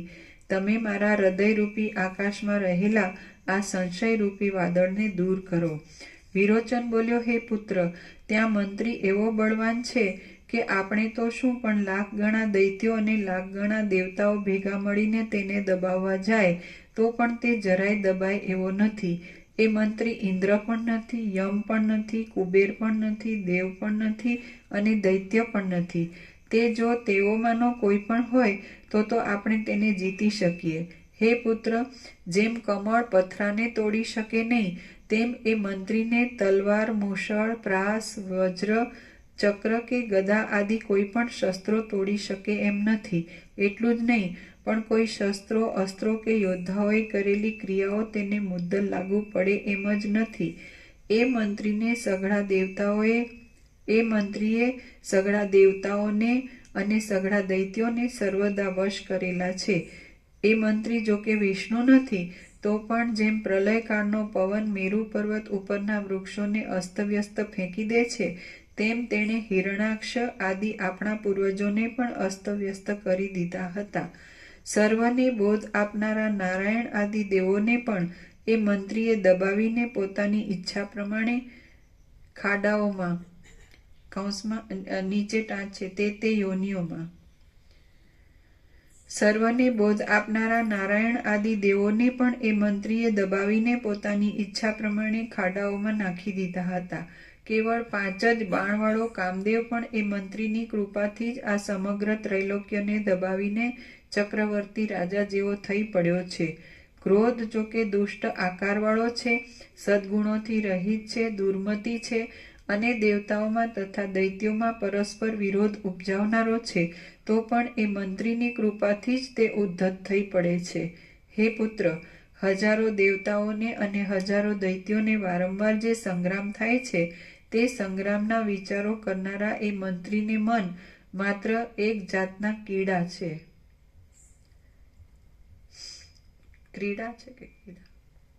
એક જાતની ક્રીડા છે. હે પુત્ર, હજારો દેવતાઓને અને હજારો દૈત્યોનો વારંવાર જે સંગ્રામ થાય છે તે સંગ્રામના વિચારો કરનારા એ મંત્રીને મન માત્ર એક જાતની ક્રીડા છે. હે પુત્ર, એ મંત્રીને જો તેનો ધણી રાજા જીતે તો તે જીતાય એમ છે, પણ તે વિના તો એ પહાડ જેવો અચળ જ છે. જો કોઈ સમયમાં તેના ધણીને એ મંત્રીનો પરાજય કરવાની ઈચ્છા થાય છે તો તેથી એ મંત્રી સહેજે જીતાઈ જાય છે. હે પુત્ર, ત્રૈલોક્યમાં જે બળવત્તર પુરુષો છે તે સઘળાઓમાં શ્રેષ્ઠતા ધરાવનારા અને ત્રૈલોક્યને હંફાવનારા એ મંત્રીને જો તારામાં હરાવવાની શક્તિ હોય તો હું તને પરાક્રમી ગણું. એ મંત્રી રૂપી સૂર્ય ઉદય પામે છે ત્યારે આ બ્રહ્માંડો રૂપી કમળના વનો પ્રફુલ્લિત થાય છે. એ મંત્રી રૂપી સૂર્ય અસ્ત પામે છે ત્યારે આ બ્રહ્માંડો રૂપી કમળ વનો નષ્ટ થઈ જાય છે. હે સારા નિયમોવાળા પુત્ર, જો તું નિશ્ચયવાળી અને મોહમાંથી જન્મેલા અજ્ઞાન વિનાની બુદ્ધિથી એ એકને જ જીતવાને સમર્થ થાય તો હું તને ધીર માનું. એ એક મંત્રી જીતાય તો જે લોકો તારાથી નથી જીતાયા તેઓ પણ જીતાયેલા જ થઈ જશે. એ એક મંત્રી જ્યાં સુધી નથી જીતાયો ત્યાં સુધી તે જે લોકને લાંબા કાળથી જીતી મૂક્યા છે તેને નહીં જીતાયેલા જ સમજવા. આથી હે પુત્ર, અનંત સિદ્ધિઓને અર્થે તથા અવિનાશી સુખને માટે ગમે તેવું કષ્ટ વેઠીને પણ તું એ મંત્રીને જીતવાનો યત્ન કર. દેવ, દૈત્ય, નાગ, યક્ષ, મનુષ્ય, મોટા સર્પો અને કિન્નરો સાથેના સઘળા ત્રૈલોક્યને પણ એ મહાબળવાન મંત્રીએ લીલા માત્રથી જ સંપૂર્ણ રીતે વશ કરેલું છે. શ્રી યોગ વાસિષ્ઠ મહારામાયણમાં ઉપશમ પ્રકરણનો ચિત્ત વિજય આખ્યાન નામનો સર્ગ 23મો સમાપ્ત. સર્ગ 24મો. મંત્રીને વશ કરીને રાજાનું દર્શન કરવાનો ઉપાય. આ 24મા સર્ગમાં દુષ્ટ મંત્રીને જીતી લેવાનો ઉપાય રાજાના દર્શનના ઉપાયોની સાથે અને વૈરાગ્યાદિકની સાથે કહેવામાં આવશે. બલિ બોલ્યો, હે પિતાજી, એ બળવાન મંત્રી કયા ઉપાયથી જીતી શકાય અને એ મહાપ્રબળ મંત્રી કોણ છે એ સઘળું તમે મને તરત કહો. વિરોચન બોલ્યો, હે પુત્ર, એ મંત્રી કદી પણ જીતી શકાય નહીં એવી સ્થિતિવાળો છે, તો પણ જે ઉપાયથી તેને સહેજે જીતી શકાય એમ છે તે ઉપાય હું તને કહું છું, તું તે સાંભળ. હે પુત્ર, જો એ મંત્રીને યુક્તિથી પકડવામાં આવે તો તે ક્ષણ માત્રમાં વશ થઈ જાય છે, પરંતુ તેને યુક્તિ વિના પકડવામાં આવે તો એ કાળોતરા નાગની પેઠે પકડનારને બાળી જ નાખે છે. જેઓ એ મંત્રીને બાળકની પેઠે રમાડીને યુક્તિથી વશ કરે છે, નીચે ટાંચ છે, થોડા થોડા વિષયો દેતા વારંવાર તે વિષયોમાં દોષ દેખાડીને છેતરીને. જેઓ એ મંત્રીને બાળકની પેઠે રમાડીને યુક્તિથી વશ કરે છે તેઓ તે રાજાનું દર્શન કરીને રાજપદને પ્રાપ્ત થાય છે. એ રાજાનું દર્શન થાય તો તે મંત્રી વશ થઈ જાય છે, અને જો તે મંત્રી વશ થાય તો રાજાનું દર્શન થાય છે. જ્યાં સુધી રાજાનું દર્શન ન થયું હોય ત્યાં સુધી મંત્રી જીતાતો નથી, અને જ્યાં સુધી મંત્રી જીતાયો ન હોય ત્યાં સુધી રાજાનું દર્શન થતું નથી. રાજાનું દર્શન ન થાય ત્યાં સુધી એ મંત્રી ઘણા દુઃખો આપ્યા કરે છે, અને મંત્રી જીતાયો ન હોય ત્યાં સુધી રાજા અત્યંત અદ્રશ્ય થઈને રહે છે. આથી અભ્યાસ કરીને રાજાનું દર્શન અને મંત્રીનો પરાજય એ બંનેનો એક સાથે આરંભ કરવો જોઈએ. હે પુત્ર, તું ધીરે ધીરે દ્રઢ અભ્યાસરૂપી પુરુષ પ્રયત્ન કરીને રાજાનું દર્શન અને મંત્રીનો પરાજય એ બંનેને સંપાદન કરીશ તો યત્નના મહિમાને લીધે તું તે શુભ દેશને પ્રાપ્ત થઈશ. હે દૈત્યોના રાજા, અભ્યાસ સફળ થતાં તું તે દર્શનને પ્રાપ્ત થઈશ તો ફરીવાર તારે જરા પણ શોક કરવાનો રહેશે નહીં. જેમના સંપૂર્ણ સાંસારિક પરિશ્રમો શાંત થયા છે, જેમનું અંતઃકરણ નિત્ય પ્રફુલ્લિત રહે છે, અને જેમના સમગ્ર સંશયો ટળી ગયા છે તેવા સત્પુરુષો જ તે દેશમાં સ્થિતિ કરે છે.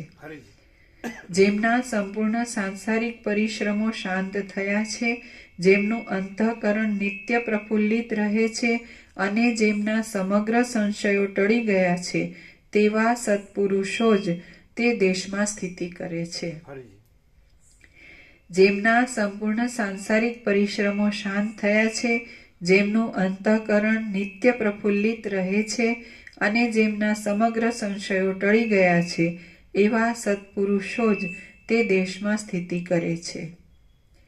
હે પુત્ર, એ કયો દેશ છે, એ કયો રાજા છે અને એ કયો મંત્રી છે, એ વિશે હું સઘળું સ્પષ્ટ ફોડ પાડીને તારી પાસે કહું છું, તે તું સાંભળ. મેં તને જે દેશ કહ્યો તેને સઘળા દુઃખોનો નાશ કરનારો મોક્ષ સમજવો. હે મહામતિમાન, મેં તે દેશમાં જે રાજા કહ્યો તેને મન આદિથી જાણવામાં નહીં આવતો મોટા ઐશ્વર્યવાળો આત્મા સમજવો. તેણે જે એક ચતુર મંત્રી કલ્પ્યો છે તે બીજો કોઈ નહીં પણ મન છે એમ સમજવું. જેમ માટીનો પિંડો ઘડા રૂપે પરિણામ પામે છે અને ધુમાડો વાદળા રૂપે પરિણામ પામે છે, તેમ મન જ આ જગત રૂપે પરિણામ પામ્યું છે. જેમ માટીના પિંડામાં ઘડો સૂક્ષ્મ રૂપે રહે છે અને ધુમાડામાં વાદળું સૂક્ષ્મ રૂપે રહે છે, તેમ મનમાં આ જગત સૂક્ષ્મ રૂપે રહે છે. એ મન જીતાય તો સઘળું જીતાઈ જાય છે અને સઘળું પ્રાપ્ત થાય છે, પણ એ મન જીતાવું બહુ કઠિન છે. તે તો યુક્તિથી જ જીતાય છે. બલિ બોલ્યો, હે પિતાજી, એ મનને દબાવવાની જે યુક્તિ હોય તે જ પ્રથમ સ્પષ્ટ રીતે આપ મારી પાસે કહો, એટલે તે યુક્તિથી હું એ દારૂણ મનને જીતી શકું. વિરોચન બોલ્યો, હે પુત્ર, સઘળા જ વિષયો ઉપર સર્વથા સ્પૃહા રાખવી નહીં. મનને જીતી લેવાની એ ઉત્તમ યુક્તિ છે. એ યુક્તિ જેવી બીજી કોઈ જ યુક્તિ નથી. અત્યંત મદોન્મત્ત એવા પોતાના મનરૂપી હાથીને આ યુક્તિથી જ તરત પકડીને વશ કરી શકાય છે. હે મોટી બુદ્ધિવાળા પુત્ર, આ યુક્તિ અત્યંત દુર્લભ પણ છે અને અત્યંત સુલભ પણ છે. એ યુક્તિનો જો અભ્યાસ કરવામાં ન આવ્યો હોય તો તે અતિ દુર્લભ છે, અને જો સારી પેઠે એનો અભ્યાસ કરવામાં આવ્યો હોય તો તે યુક્તિ અતિ સુલભ છે. જેમ પાણીથી સિંચાતી લતા શાખાઓના વિસ્તારથી સઘળી રીતે પ્રફુલ્લિત થઈ રહે છે, તેમ અનુક્રમે અભ્યાસ કરવામાં આવતી આ વિષયો ઉપરની અરુચિરૂપી યુક્તિ શાંતિ આદિના વિસ્તારથી સઘળી રીતે સ્પષ્ટ દેખાઈ આવે છે. હે પુત્ર, જેમ કોઈ માણસ ડાંગરને ઈચ્છતો હોય પણ લોભને લીધે તેને વાવે નહીં તો તે ડાંગર પ્રાપ્ત થતી નથી, તે જ પ્રમાણે જે માણસ આ યુક્તિને ઈચ્છતો હોય પણ ભોગોની લાલચને લીધે તેનો અભ્યાસ કરે નહીં, તેને આ યુક્તિ પ્રાપ્ત થતી નથી. આથી તું પ્રયત્નપૂર્વક અભ્યાસથી એ યુક્તિને સ્થિર કર.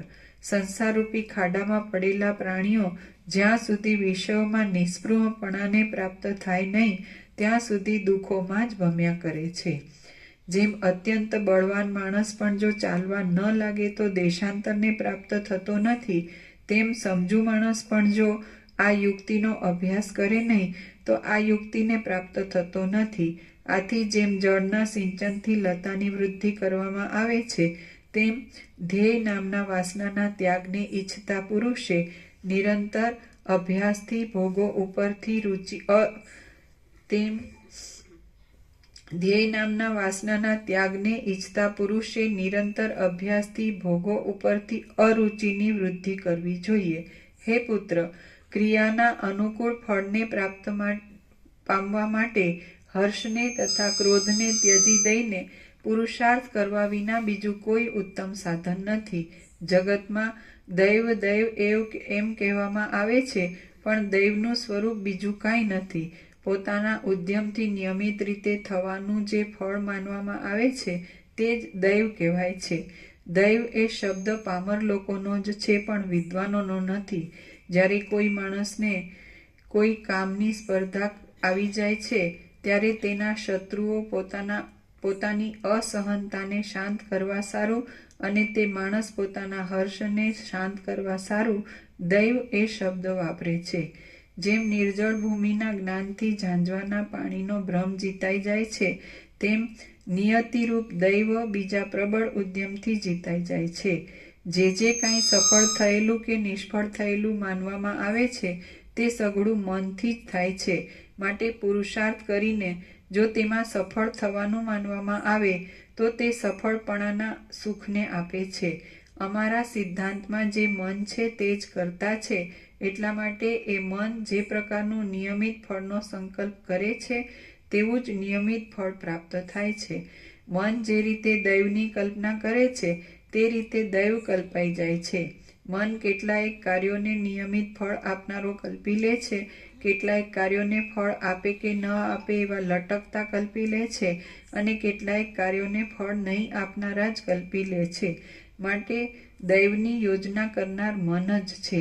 એ મન જો કદાચ સર્વદા એક સરખા સ્વભાવવાળા પરમાત્માના અનુસંધાનની ધારા ચલાવીએ જાય તો જેમ આકાશમાં પવન અસંગ રહે તેમ પોતે પણ આ બ્રહ્માંડના વિષયોમાં અસંગ રહે છે.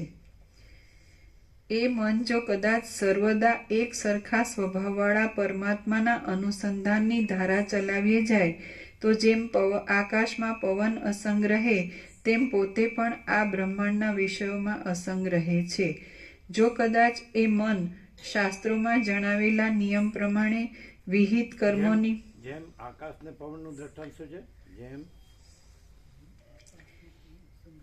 તો જેમ આકાશમાં પવન અસંગ રહે, એકચ્યુઅલી પવન આકાશ, પવનથી આકાશ અસંગ રહે, આકાશ અસંગ રહે એમ આવે. પવન અસંગ રહે નહીં, આકાશ પવન થી અસંગ રહે એમ આવે. મન જો પરમાત્મા રૂપ જ રહે તો પછી એ માયાથી અસંગ રહે. એમ જેમ પવનથી આકાશ અસંગ રહે એમ, સમજે કે નહીં? તો મન માયાથી અસંગ રહે. મન પરમાત્મા રૂપ રહે તો મન માયાથી અસંગ રહે, સંસારથી અસંગ રહે. જેમ આકાશ પવનથી અસંગ રહે એ રીતે.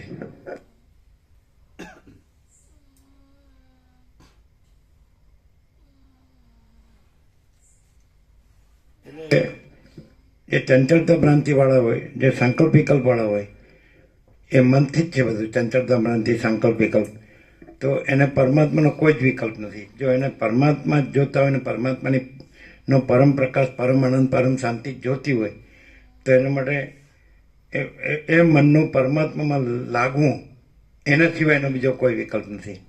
અને એ મન જો પરમાત્મા મન ન લાગે અને ચંચળતા ભ્રાંતિ જ કર્યા કરે, સંકલ્પ વિકલ્પ જ કર્યા કરે, અવમન વાસના ભ્રાંતિની ગુલામીમાં સુખ ભ્રાંતિ રાખ્યા કરે, તો પછી એને શાંતિનો કોઈ ઉપાય નથી. અને જો એ મન પરમાત્મામાં જ લાગ્યું રહે તો પછી એને આ માયા, ભોગ, વાસના ભ્રાંતિ, મોહ, સંસાર આ કાંઈ રહે જ નહીં. જન્મ મરણ અને હર્ષશોકને કાંઈ રહે જ નહીં.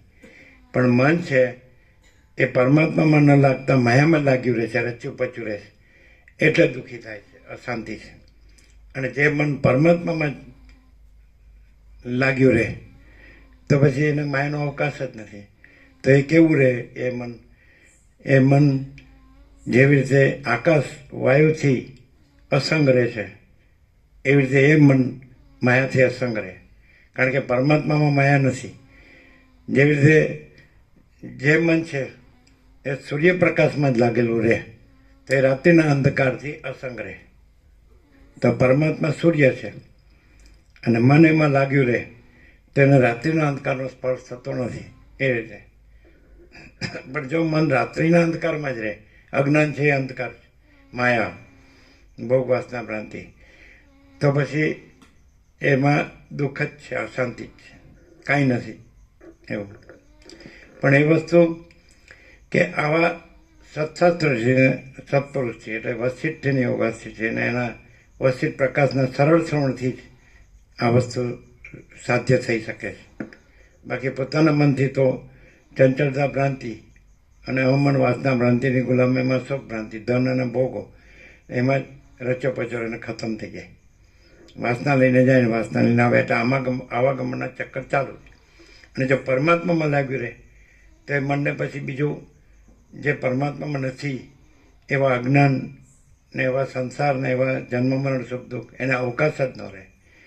બસ એક જ રસ્તો વિરોચને જે બોલીને બતાવ્યો કે હું કેવી રીતે એ પરમપદ પૂર્ણ વિશ્રાંતિમાં રહું. તો હું છોડીને, જગતે છોડીને જે એ મનથી જ છે. હું એ મનથી છે ને જગતે મનથી છે. પરમાત્મામાં હું નથી ને જગતે નથી. એ તો આકાશ જેવો આખો અનંત ચૈતન્ય પ્રકાશ છે. સર્વ પરમાત્મા છે, ભગવાન બધું છે. એમાં મન જ નથી ને હું નથી, જગતે નથી. એટલે મન હું ને જગતને છોડી દે અને મન એ જે અનંત સુધી ચૈતન્ય પ્રકાશ રૂપી આકાશ છે એમાં લાગ્યું રહે, તો પછી એને અહમ અને જગત અને એના જન્મ મરણ સુખ દુઃખ એનો અવકાશ જ નથી. જેવી રીતે આકાશ છે એને વાયુનો સ્પર્શ નથી, એવી રીતે પરમાત્મા રૂપ ચિદાકાશ રૂપ પરબ્રહ્મ રૂપ જે મન રહેલું છે એને પણ આ જે માયાના સંસાર અને એના જન્મ મરણ સુખ દુઃખ એનો અવકાશ, એના સંબંધનો અવકાશ નથી. આ મન છે એની જ બધી રમત છે. એટલે મન ક્યાં સુધી રહે? જ્યાં સુધી મન છે એ પોતાને હું ને જગત રૂપી કર્યા કરે, સંકલ્પ વિકલ્પ. હું એટલે સંકલ્પ અને જગત એટલે વિકલ્પ. એ એક જ સિક્કાની બે બાજુ છે. મન એક સિક્કો છે અને એની એક બાજુ હું છે ને એક બાજુ જગત છે. પણ એ મન છે એ પોતાનું મનપણું છોડી દે તો કેવી રીતે છોડી શકે?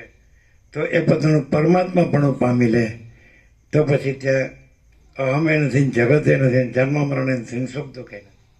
અને મન જો આ હું ને જગતમાં જ રચ્યું પચ્યું રહે, પરમાત્માને ન જાણે, તો પછી જન્મ મરણ અને સુખ દુઃખ એ ચક્કરમાં જ ભમ્યા કરે.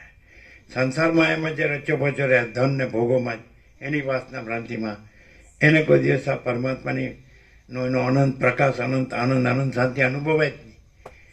અને જે મન આ જે સંસાર માયા ભોગ વાસના ભ્રાંતિ આ મોહ એ ભ્રાંતિ છોડીને અને પોતે એ અનંત ચૈતન્ય પ્રકાશ, અનંત ચૈતન્ય શાંતિ એમાં જ લાગ્યું રહે.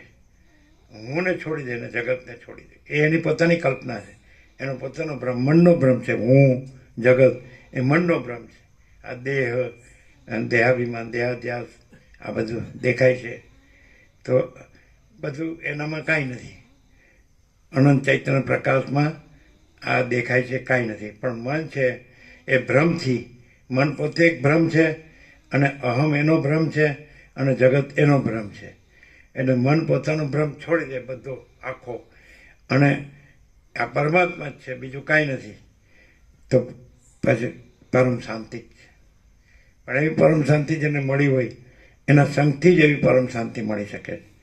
જે મનવાળા હોય તેનાથી મન વધે છે એટલે સંસાર માયા વધે છે, સુખ દુઃખ વધે, જન્મ મરણ વધે, હું તું મારું તારું રાગ દ્વેષ વધે, કામ ક્રોધ લોભ મોહમ્મદમાં શરીર વધે, આશા તૃષ્ણા વધે, આસક્તિ રાગ દ્વેષ બધું વધે. અને જેનામાં મન ન હોય અને જે પોતે પરમ ચિદાકાશ પરમ જ્યોતિ અખંડ જ્યોતિ જ રહ્યા હોય તો એના સંગથી મન નો રહે, અહમ એનો રહે, જગત એનો રહે, રાગ દ્વેષ એનો રહે, જન્મ મરણ ને સુખ દુઃખ એનો રહે અને પોતે જ પરમ ચિદાકાશ પરમ જ્યોતિ અખંડ જ્યોતિ છે એમ રહે. ક્લિયર થાય છે? એટલે લગભગ આવી ગયું છે ને બધું. સાર આવી ગયો ને? આવી ગયો ને? સર્ક તો લાંબો છે ને એટલે હવે સવારે લઈશું, બરાબર?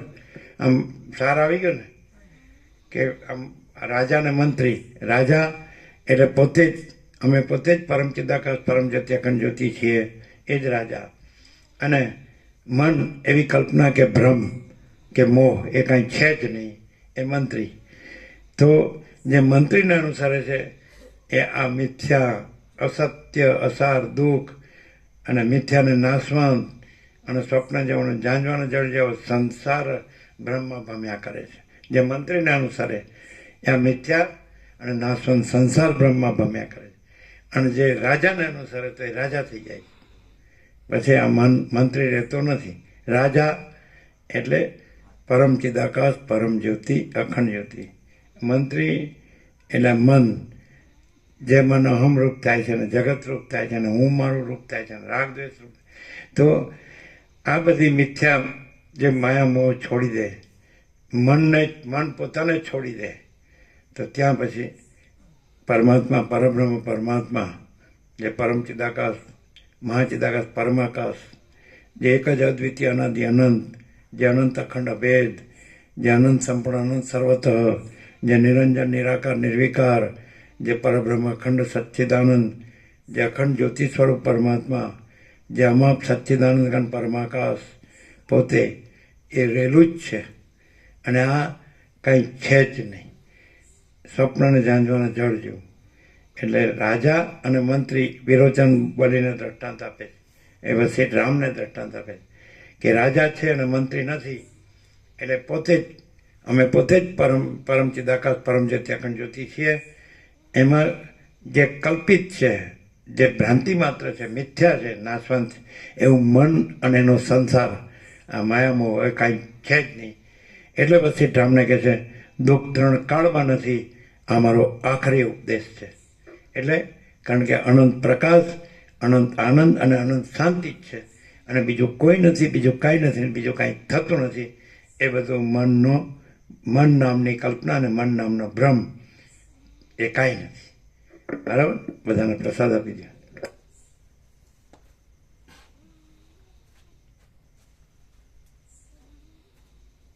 એને મૂળ સાર આવી ગયો ને, મેન કેમ ક્લિયર થાય જ ને મામા પ્રભુ?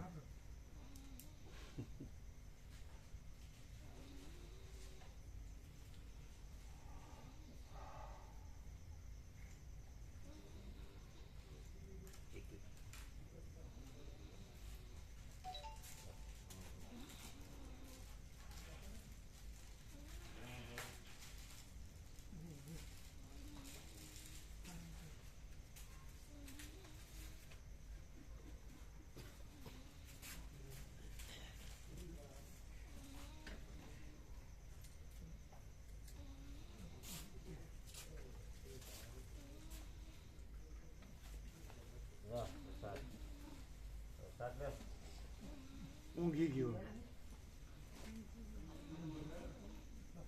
પ્રસાદ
અને કહેવત પણ છે ને કે મન જીત્યું અને જગત જીત્યું, નથી કહેવત?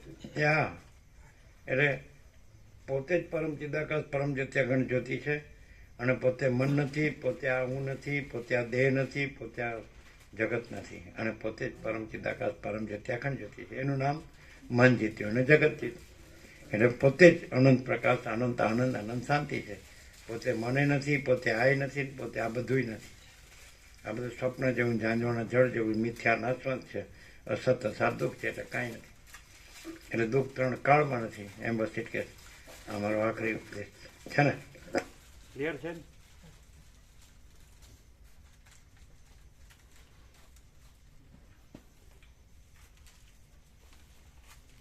શું કે છે આનંદ પ્રભુ? આનંદ આવ્યો? કીધું શું કીધું?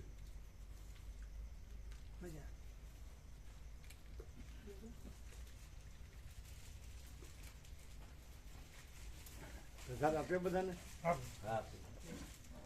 તમે લોકો લીધો?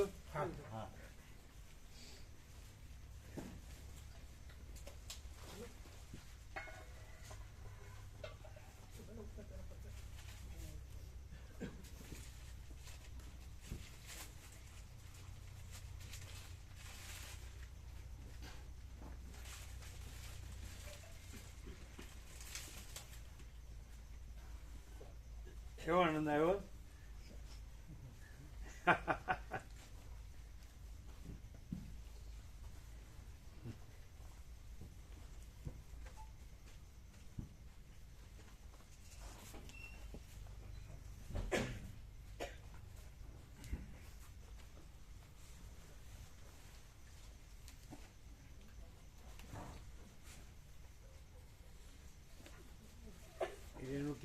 જ કે અવધૂત ગીતાનો જે સ્પિરિટ અને અહીંનો સ્પિરિટ એક જ છે, એટલે એ પસંદ એટલે કરે. એમના એ પસંદ કર્યું દત્તાત્રેય ભગવાનનું તહેવારની પસંદ કર્યા હતા.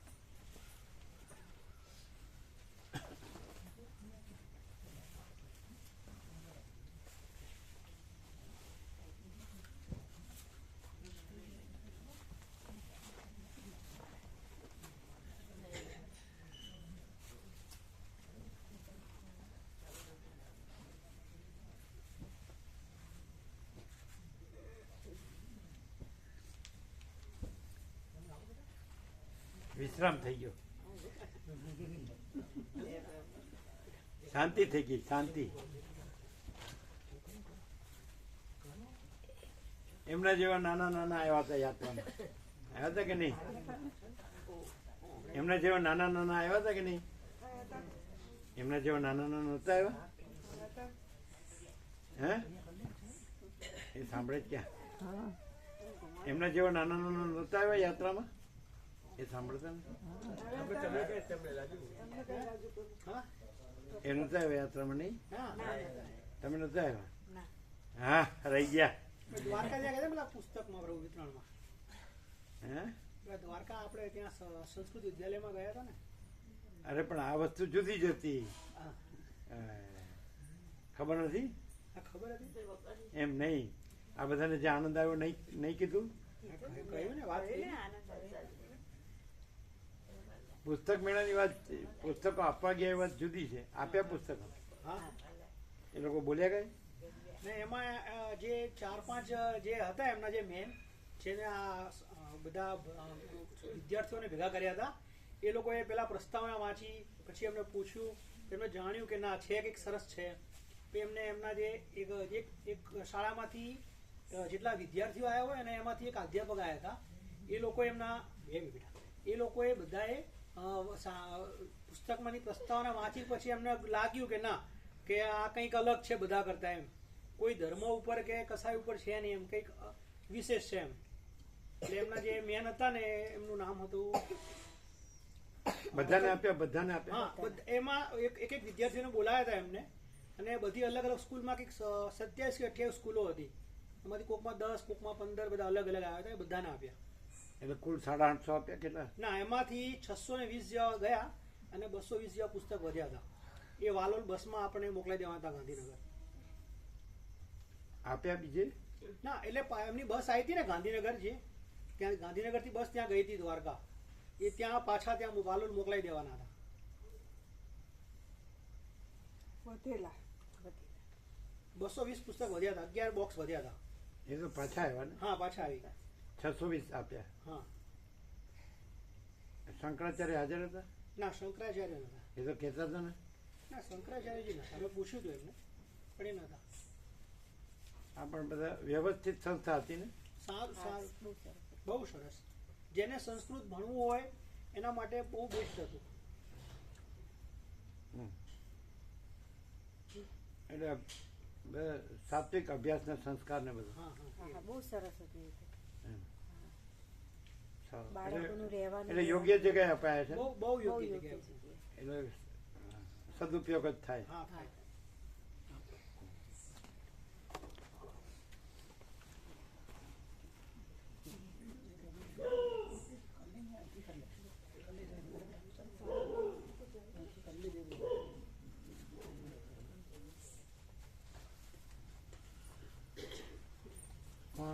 ठीक है ना? जी ओढ़ना बिछाना हाँ ले गए। और बैटरी टॉर्च नहीं लिया, अभी लूँ। टॉर्च अभी लेंगे जाते समय, है कि नहीं? इनसे गोवा प्रभु से लेंगे, फिर कल आ जाएगी। मेरे पास है पड़ी रही। तो दे दो, हाँ दे दो, अभी दे दो, अभी दे लाओ दे दो। टॉर्च ले लो, हाँ ले लेंगे। बाकी सब ठीक है ना? हाँ जी एकांत शांति। हाँ।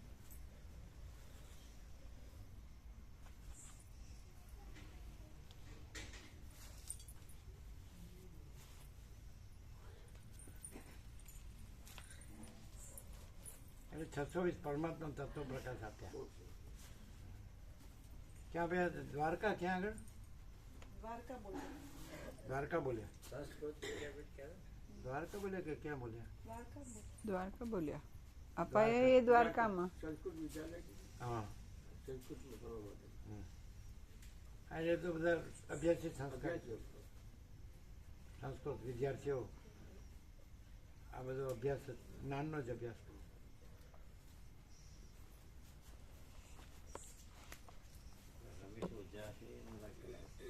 એ જુદી એની તો પોરબંદર કે એમ ક્યાંક છે, બીજે ક્યાંક છે.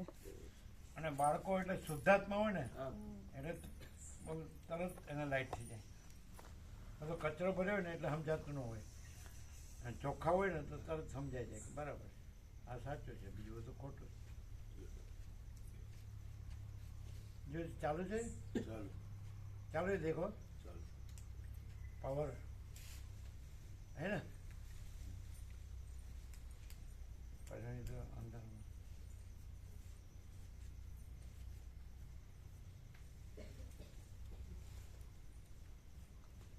ध्यान रखने का स्लिप न हो ऐसा. चलने में ख्याल आता है ना, जी थोड़ा स्टॉप है ना इसलिए. એટલે કાઈ બોલતે क्या बोलते લીલ ને શું કે हिंदी में काई बोलते काई हरी हरी काई हरी हरी. अभी तो सूख गई होगी, ज्यादा नहीं होगी. नहीं इधर इधर ना साइड में छोटा गेट है, फिर थोड़ा कच्चा रास्ता है, फिर उधर से ठीक है. उधर से जहाँ से आप कह रहे हो ना, उधर स्लोप होने का भय रहता है थोड़ा गीला होने से. नहीं अभी तो स्लोप में भी काई नहीं होगी, सूख गई होगी.